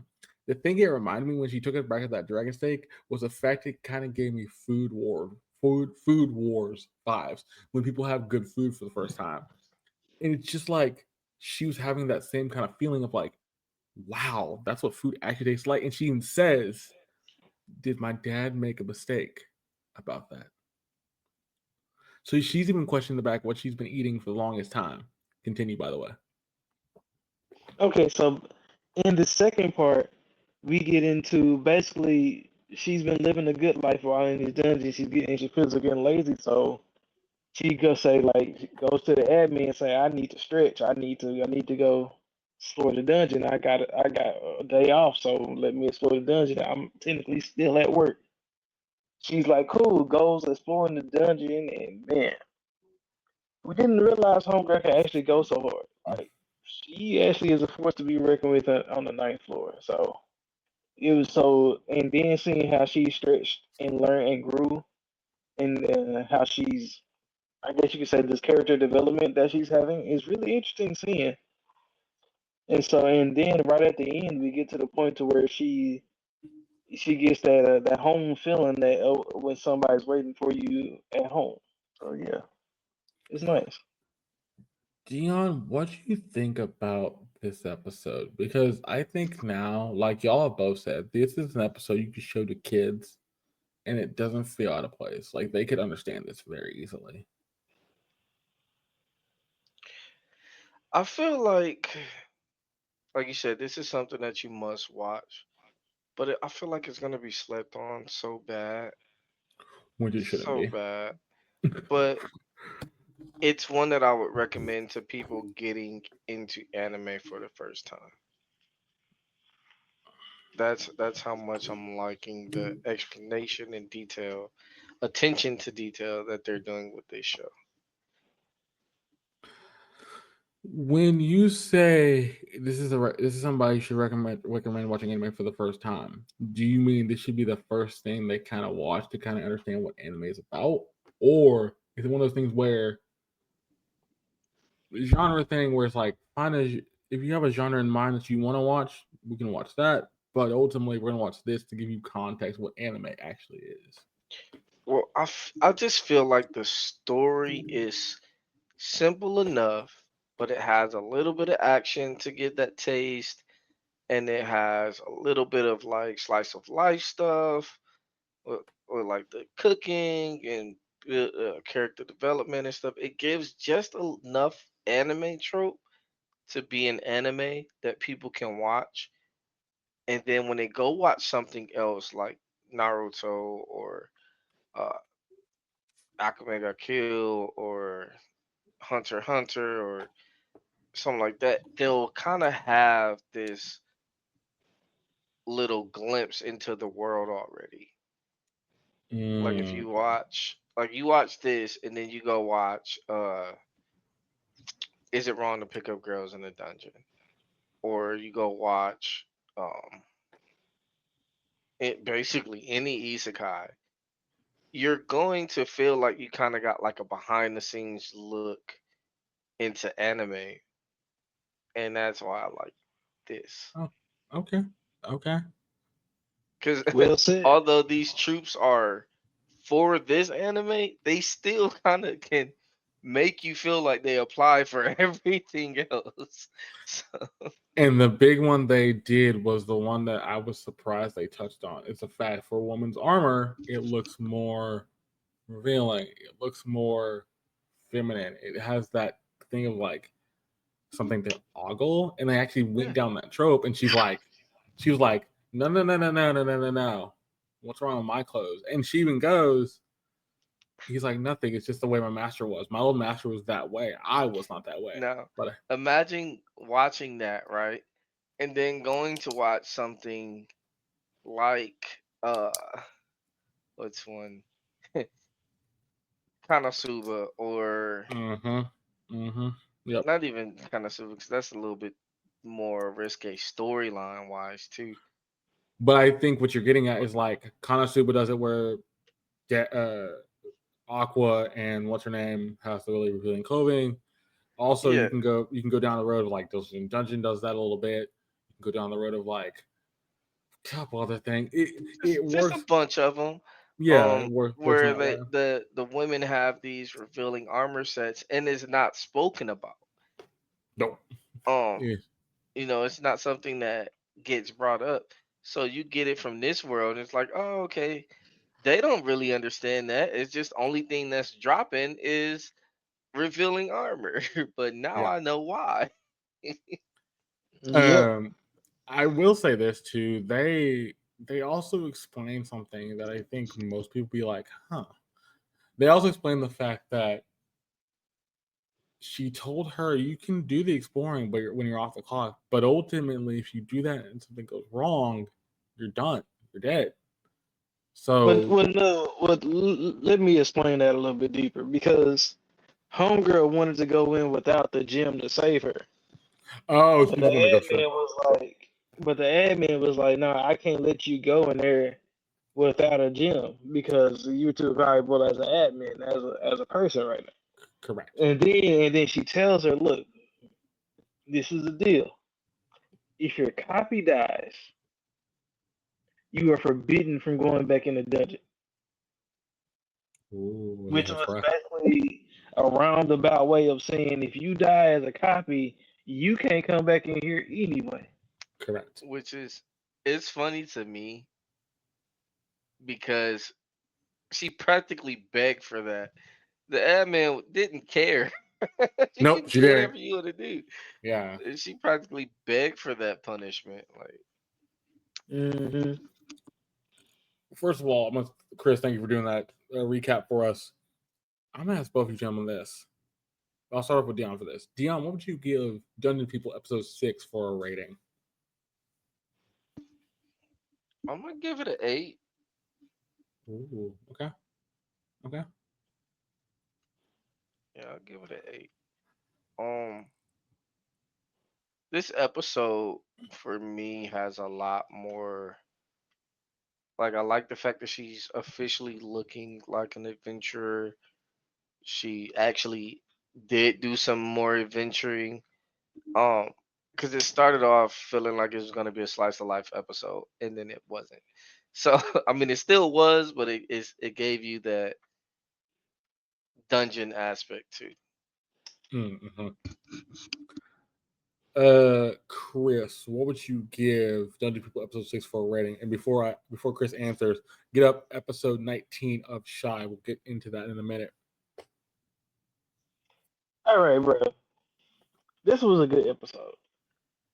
Like all the points that Dion was saying, I share the same sentiments because like this is the half point way in the season, and we're really seeing how our character is changing, growing within the dungeon, and still trying to see. We're still seeing the aspects of the dungeon, calling the story that they're displaying is still coming about in random scenes that make it make sense. And it's like they're explaining everything without missing a beat. Just like as we were watching it, I asked the question and then the show answered. That's Not too right. many shows do that for me. So I am going to give this episode a 9.4. Okay. All right. I will say this. Like I said before Chris did the review, this is a must watch. If you want to see something that has very good storytelling, but also gives you the context of what goes by like Dan said, behind the anime. Like most people like to see when they have behind the scenes for movies. This is one of those ones where like, okay, I can see where they're doing with these tropes and this character development, all that kind of stuff. It's also like Chris said, we're at the halfway point and we're getting that more of that story. She's feeling, and then Deon said she's feeling more like an adventurer. I also the fact that we're still not losing the plot about her father because they're still doing small things with her father. And the one thing about the cooking thing, but also just seeing flashbacks and things. I have to give this episode a 10. Ooh. And the big reason why it's simple, but it's complex. And I'll explain why. It's simple because the story is very easy going. The story has very easy things to follow, but it's complex when they add in things of her backstory, like, oh, she's never had known what actual food tastes like. She finally tastes food for the first time. She's like, oh, that tastes amazing. I can start learning how to cook it now. She wants to be a normal explorer, but she's also working for this administrator. But she knows if something goes wrong, she's done. at the same time, her still goal of getting as strong as her dad, finding out where her dad is, all that kind of stuff.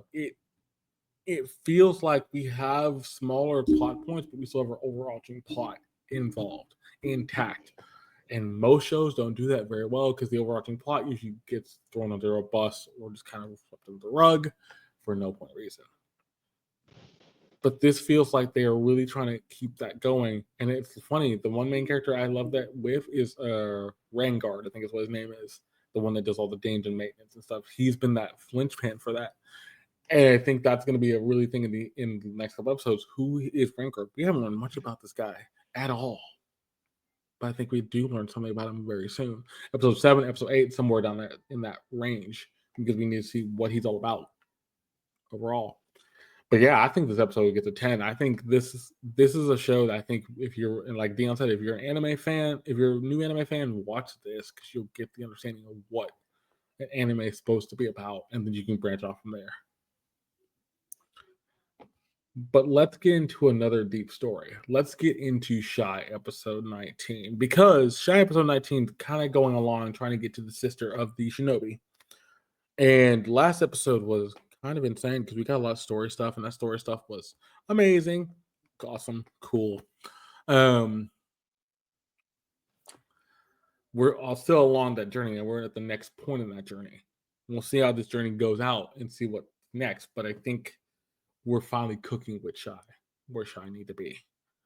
But in a second, I will say 3, 2, 1, and then we'll get going. Gentlemen, you ready? Let go. All right. Yes, sir. In 3, 2, 1, let's go. Episode 19 of Shy, Because of Love. And that's very creepy. God, that'll wake you up if you weren't awake.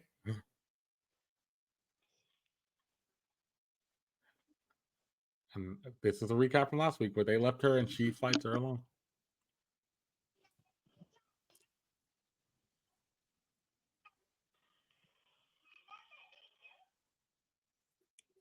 Other good song of the season, by the way. I like this song. Also has an old 90s vibe to it. Yeah. I will say with this season of anime, do you notice we haven't got a lot of pop groups or anything really with a lot of people singing? It's kind of odd. This is one of the times I'm like, oh, they didn't do the thing I thought they were gonna do. I mean, I'm surprised a lot of studios didn't try to sign an artist exclusively for like a hit, you know. Mm-hmm. But I can't see. But maybe they did. But this is just how it came out. Mm-hmm. It's actually funny. That was the other thing I didn't know. I noticed this season we didn't get an English artist sing any of the openings. I've even noticed. But You I mean, got the young blood and Kaja number 8. yeah. But for I think for the summer season, summer season we haven't got an English artist, which is actually kind of surprising. After Kaiju did it, I thought we would probably get a little bit more of that, but because I think it's hard to find somebody that can match that same tone for a show if that doesn't fit the tone.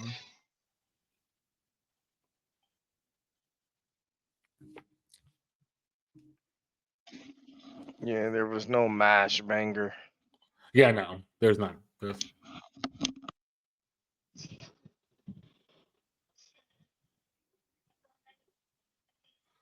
Man, she is so creepy.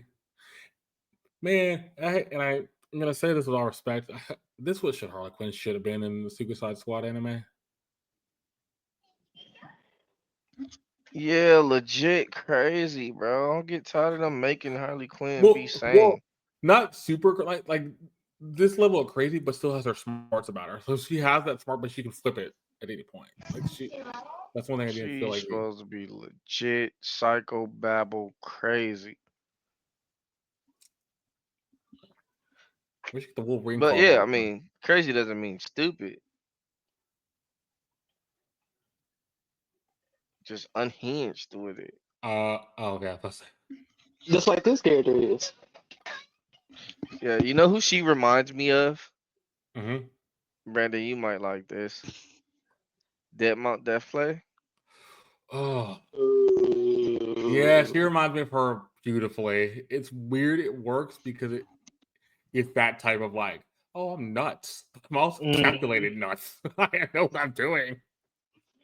Yeah, figure it out. Oh man.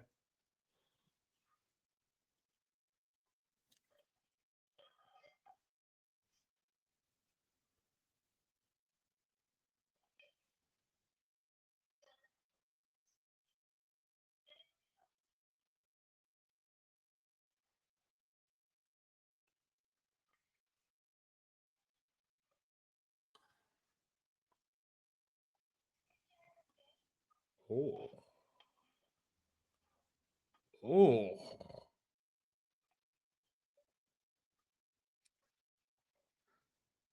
Okay.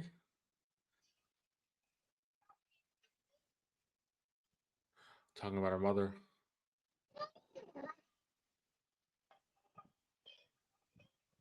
Ooh. She went. There Okay. we go again, touching on real world problems. Oh. Oh. Jeez. Oh. Oh. Oh. Oh.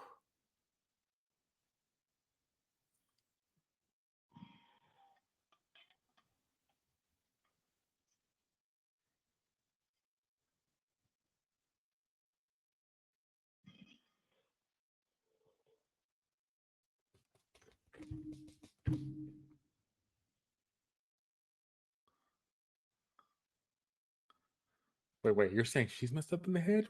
What are you? Okay.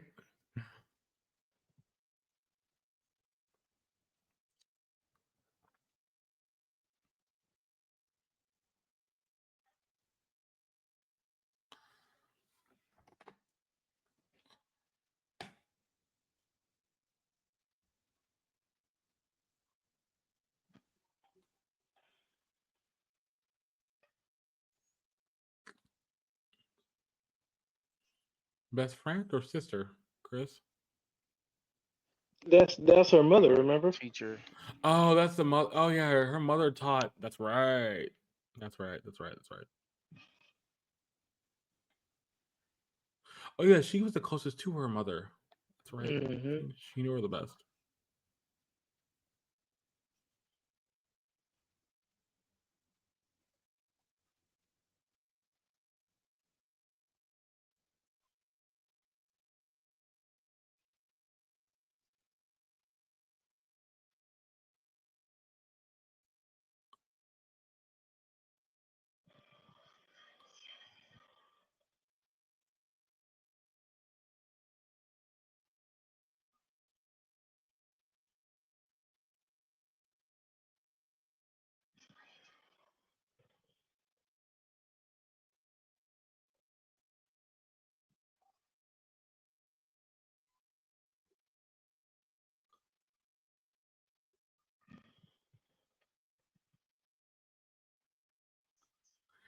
You give the two people that have the weirdest backstories to let them talk, and that's actually the most calming thing ever. What in the world?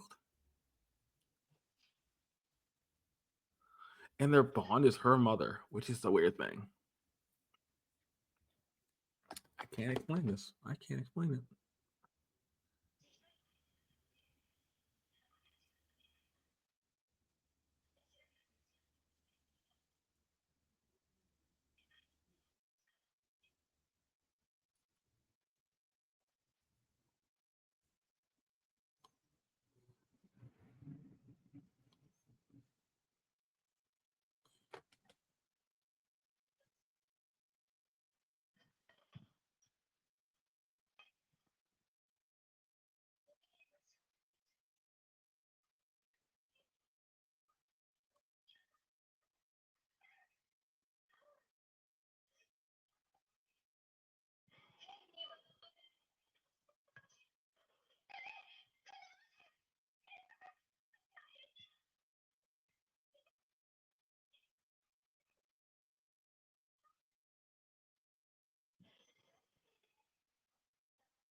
Oh, what?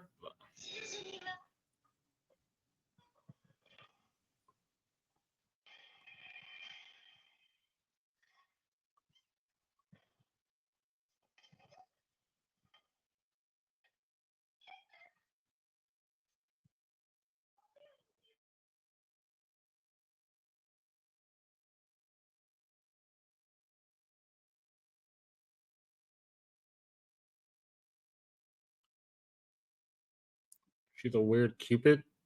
Okay. All right. Yeah.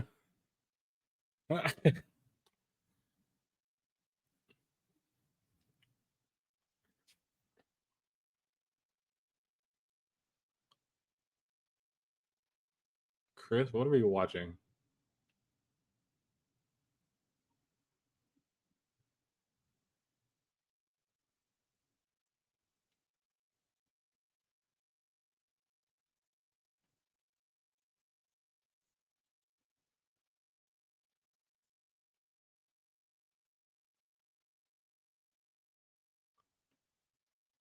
This thing.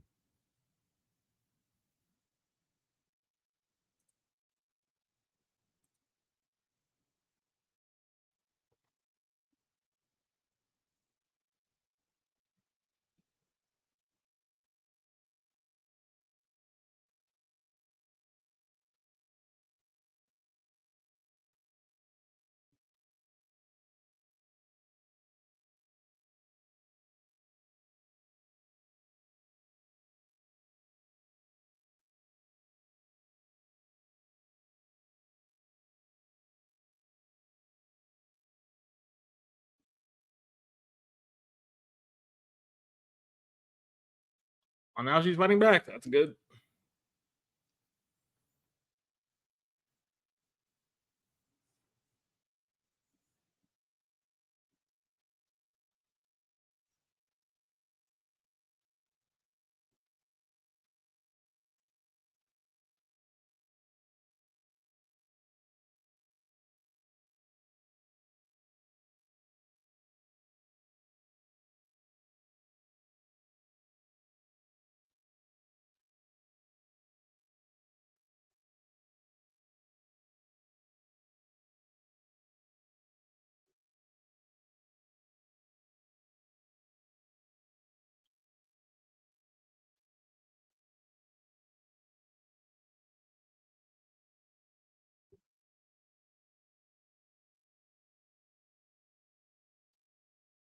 Huh.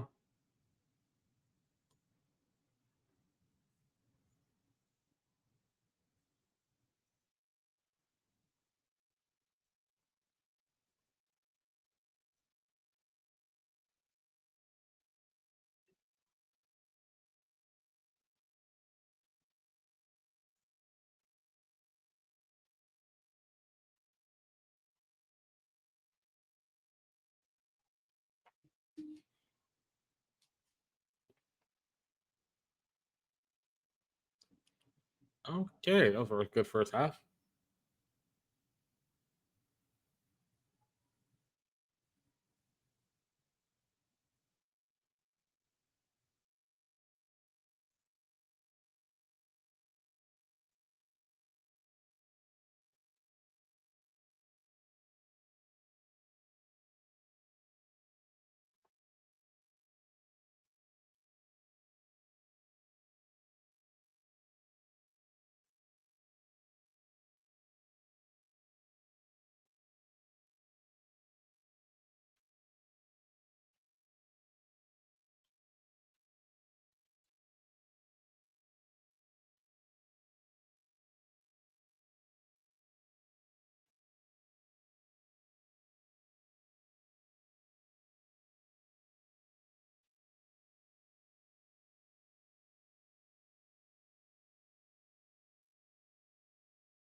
I was just giving this show mad props in my head, and then this happens.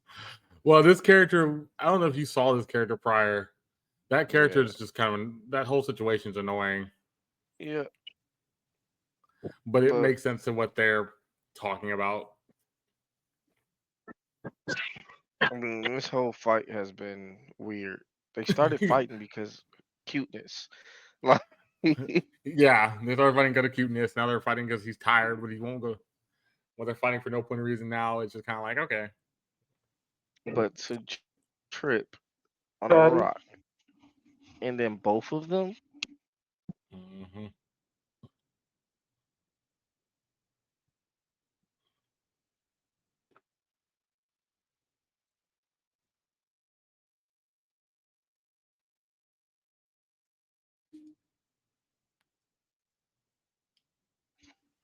I'm sorry, he can't be that strong if he just got took out by a rock. Yep. Nope.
Kind of finally get to see her sister after all this time.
Sigma.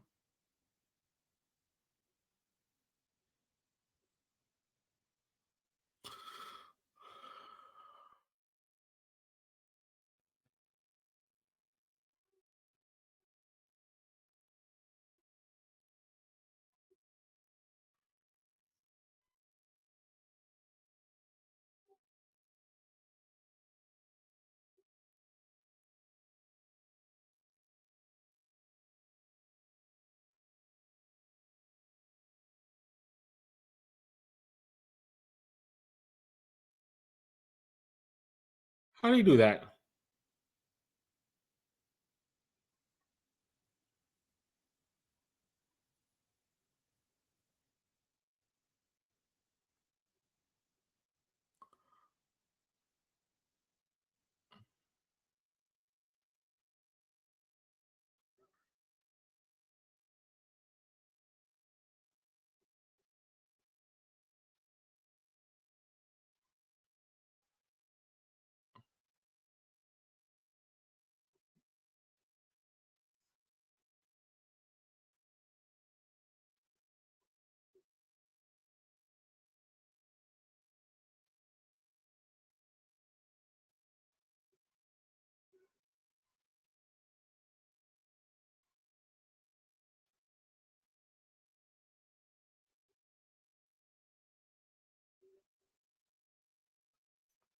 We haven't met you yet. Kind of like a ghost type thing.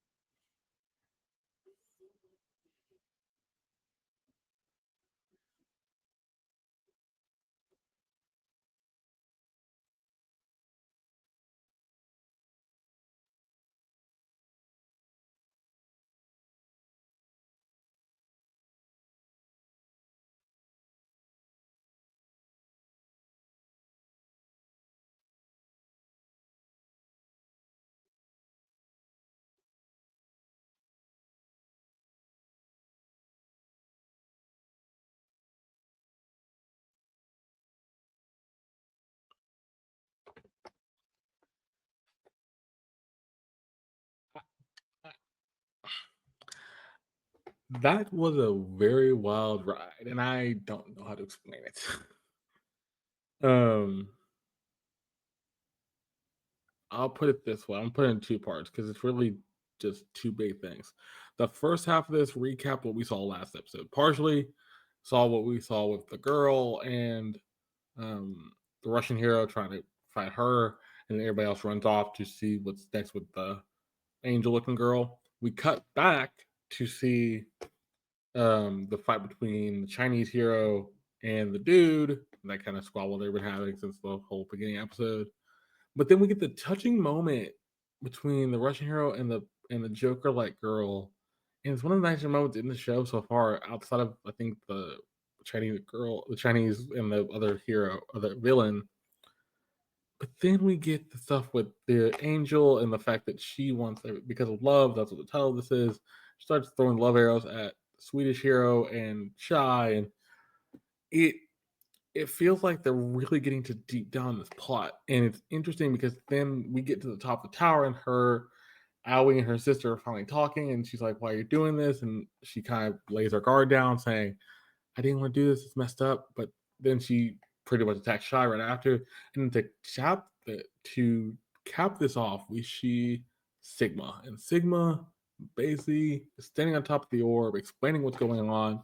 But then he takes over the camera crew and starts talking to the crowd like, "I can open your heart, I can make you feel free," and then turns the lady into like a monster with the ring. This episode was kind of wild, and I don't know where they're gonna go next. But Deon, you said in your mind you thought this episode was good until a certain point. What did you mean?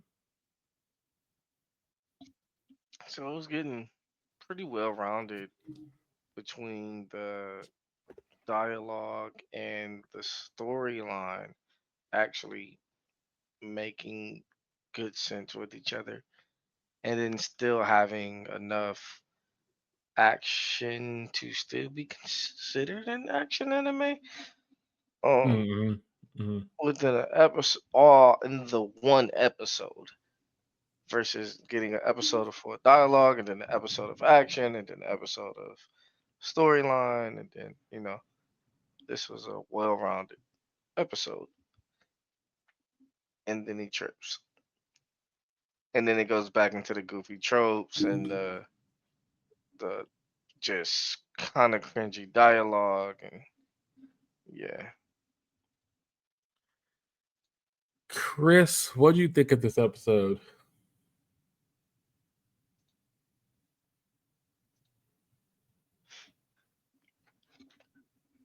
Don't get me wrong, it's not bad, but Just kind of out there. it was just random. Like they were Mm. doing so good with the conversation between the two sister type characters sharing the mom, and it was heartfelt and touching, and then get to these clowns.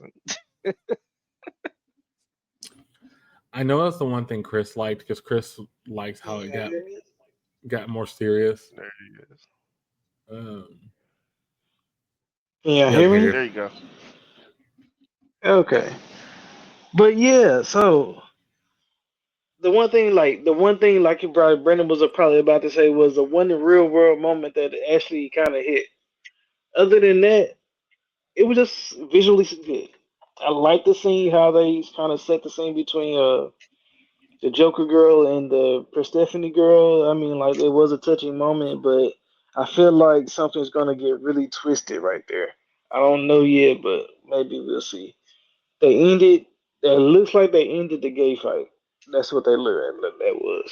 Yeah. Well, And they ended a lot of fights. We kind of see that now. But yeah, but towards the end, seeing old dude come in with that flying kick, I was like, oh, where'd that come from?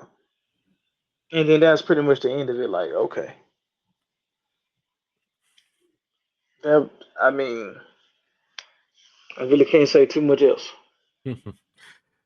I think this episode's gonna be one of those weird ones where it reminds me of Dead Man Deathfire, where Dead Man Deathfire would do one like good scene and then it would do a lot of random. This is what it feels like, and the random doesn't really make sense, but it's there. And usually, I'm the one that's liking the random. I like the random here. I don't really think it's a bad thing, but I also think it's kind of odd because we're bouncing around between other players, and yet the other players hasn't really been shown off outside of the one fight with the Chinese hero and the other evil, and then the Russian hero and the other girl. We got to see a lot of that fight, so it's like I wonder if the last couple episodes are just going to be a bunch of Sigma fighting Stardust, Shy, and then Shinobi fighting her sister. Are we going to even see the rest of the heroes coming together? What's that going to entail? There was one line that I thought was interesting because the Shinobi sister says, "I've seen you before, but where?"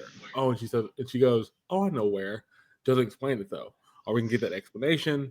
Maybe so, maybe not. Don't know. Next time on Dragon Ball Shy.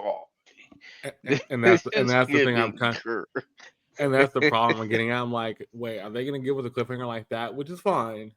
But it's like that's a cliffhanger. I wonder if that's gonna be a longer cliffhanger or just more like a answer next episode, kind of give us a reason why. They're giving me these fight sequences are giving me Dragon Ball Z vibes. Like yeah. 7 episodes to finish, 3 different fights that are all happening at the same time, but having no progress. You're getting 3 episodes of dialogue, then maybe a couple of hands will be thrown, and then more dialogue. No So resolution. I'm gonna ask Chris this first. Chris, what would you give Shy episode 19 for a rating? I'm gonna give it a 6.4. Okay. Why? I mean, it just felt like it was kind of lacking. Like, other than the nice, creepy scenes we got with the Joker girl and the one shining moment of real world problems, and for once they didn't try to dodge it, they just didn't answer it. Like, okay. But I mean, I'm trying to still see what the point of this battle is. Like I see that it's sister versus sister and they're yin and yang, but what is the root core of their problem? Okay. So I'm not the only one. Good. So I will say, Deon, last episode they do explain more of the sistery dynamic because they do a long flashback in this episode, Yeah. basically explaining what's going on. I will say it doesn't really explain much. It does give you kind of what's going on, but doesn't fully go into reasons why she turned evil, why she said it was good, all that kind of stuff. Um, but I will say I wish they would explain it more here, but I think that's what we're about to get. We're about to get the longest dialogue section we've probably got in a long time, where they're Well, explaining a lot of. But go ahead. What would you give this for a rating? And explain why. I'm gonna give it a 3. Okay, fair But enough.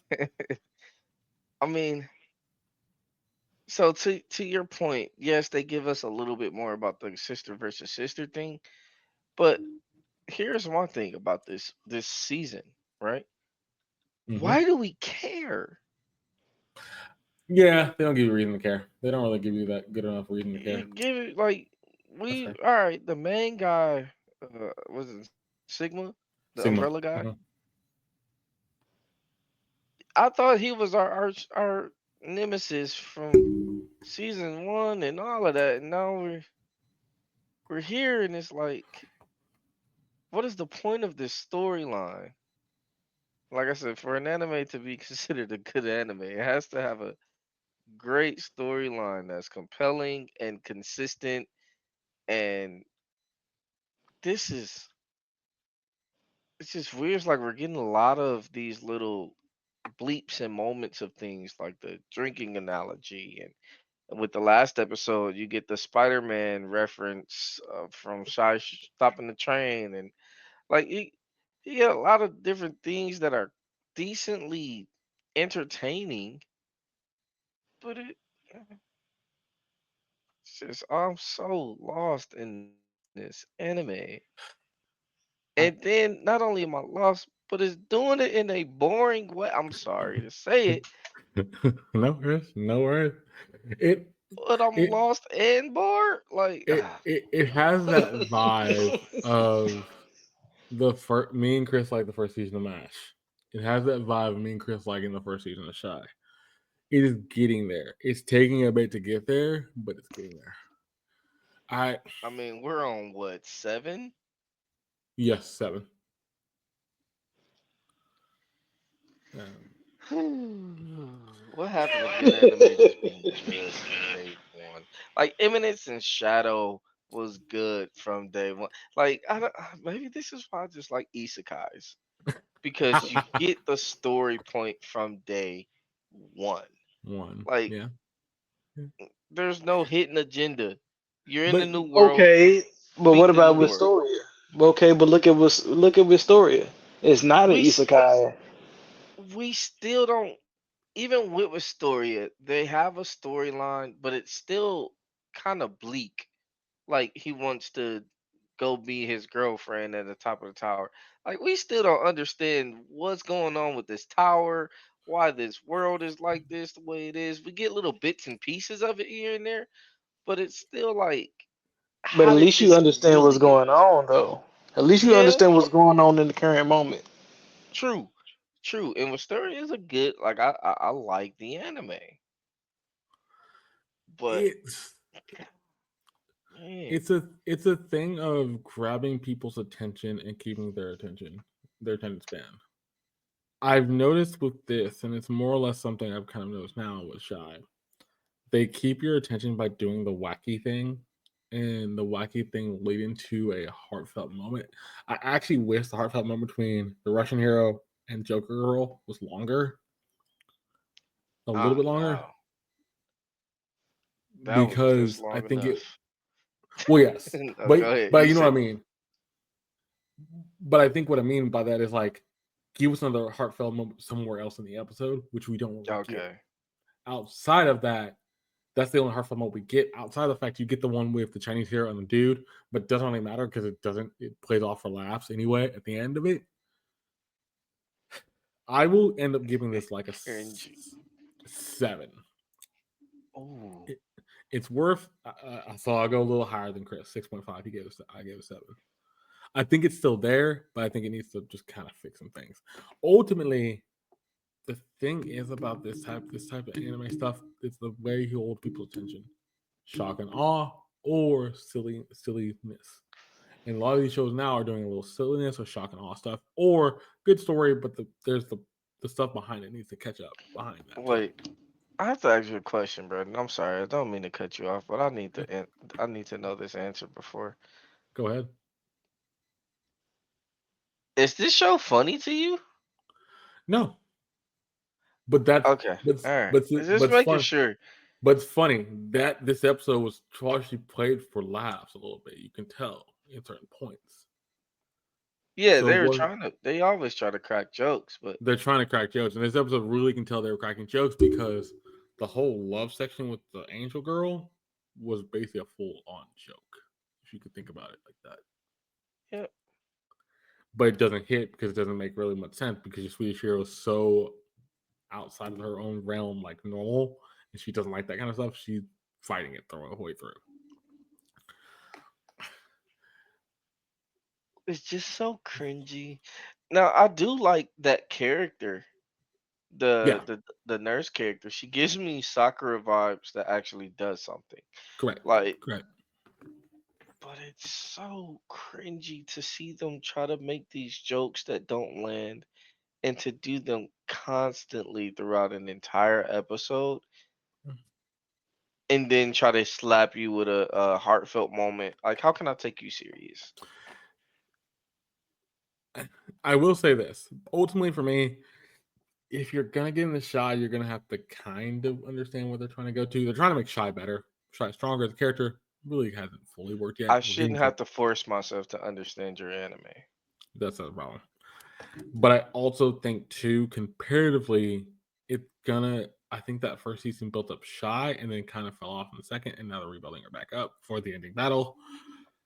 We'll see where this goes. We're getting to episode 20. Episode 20 will be next week.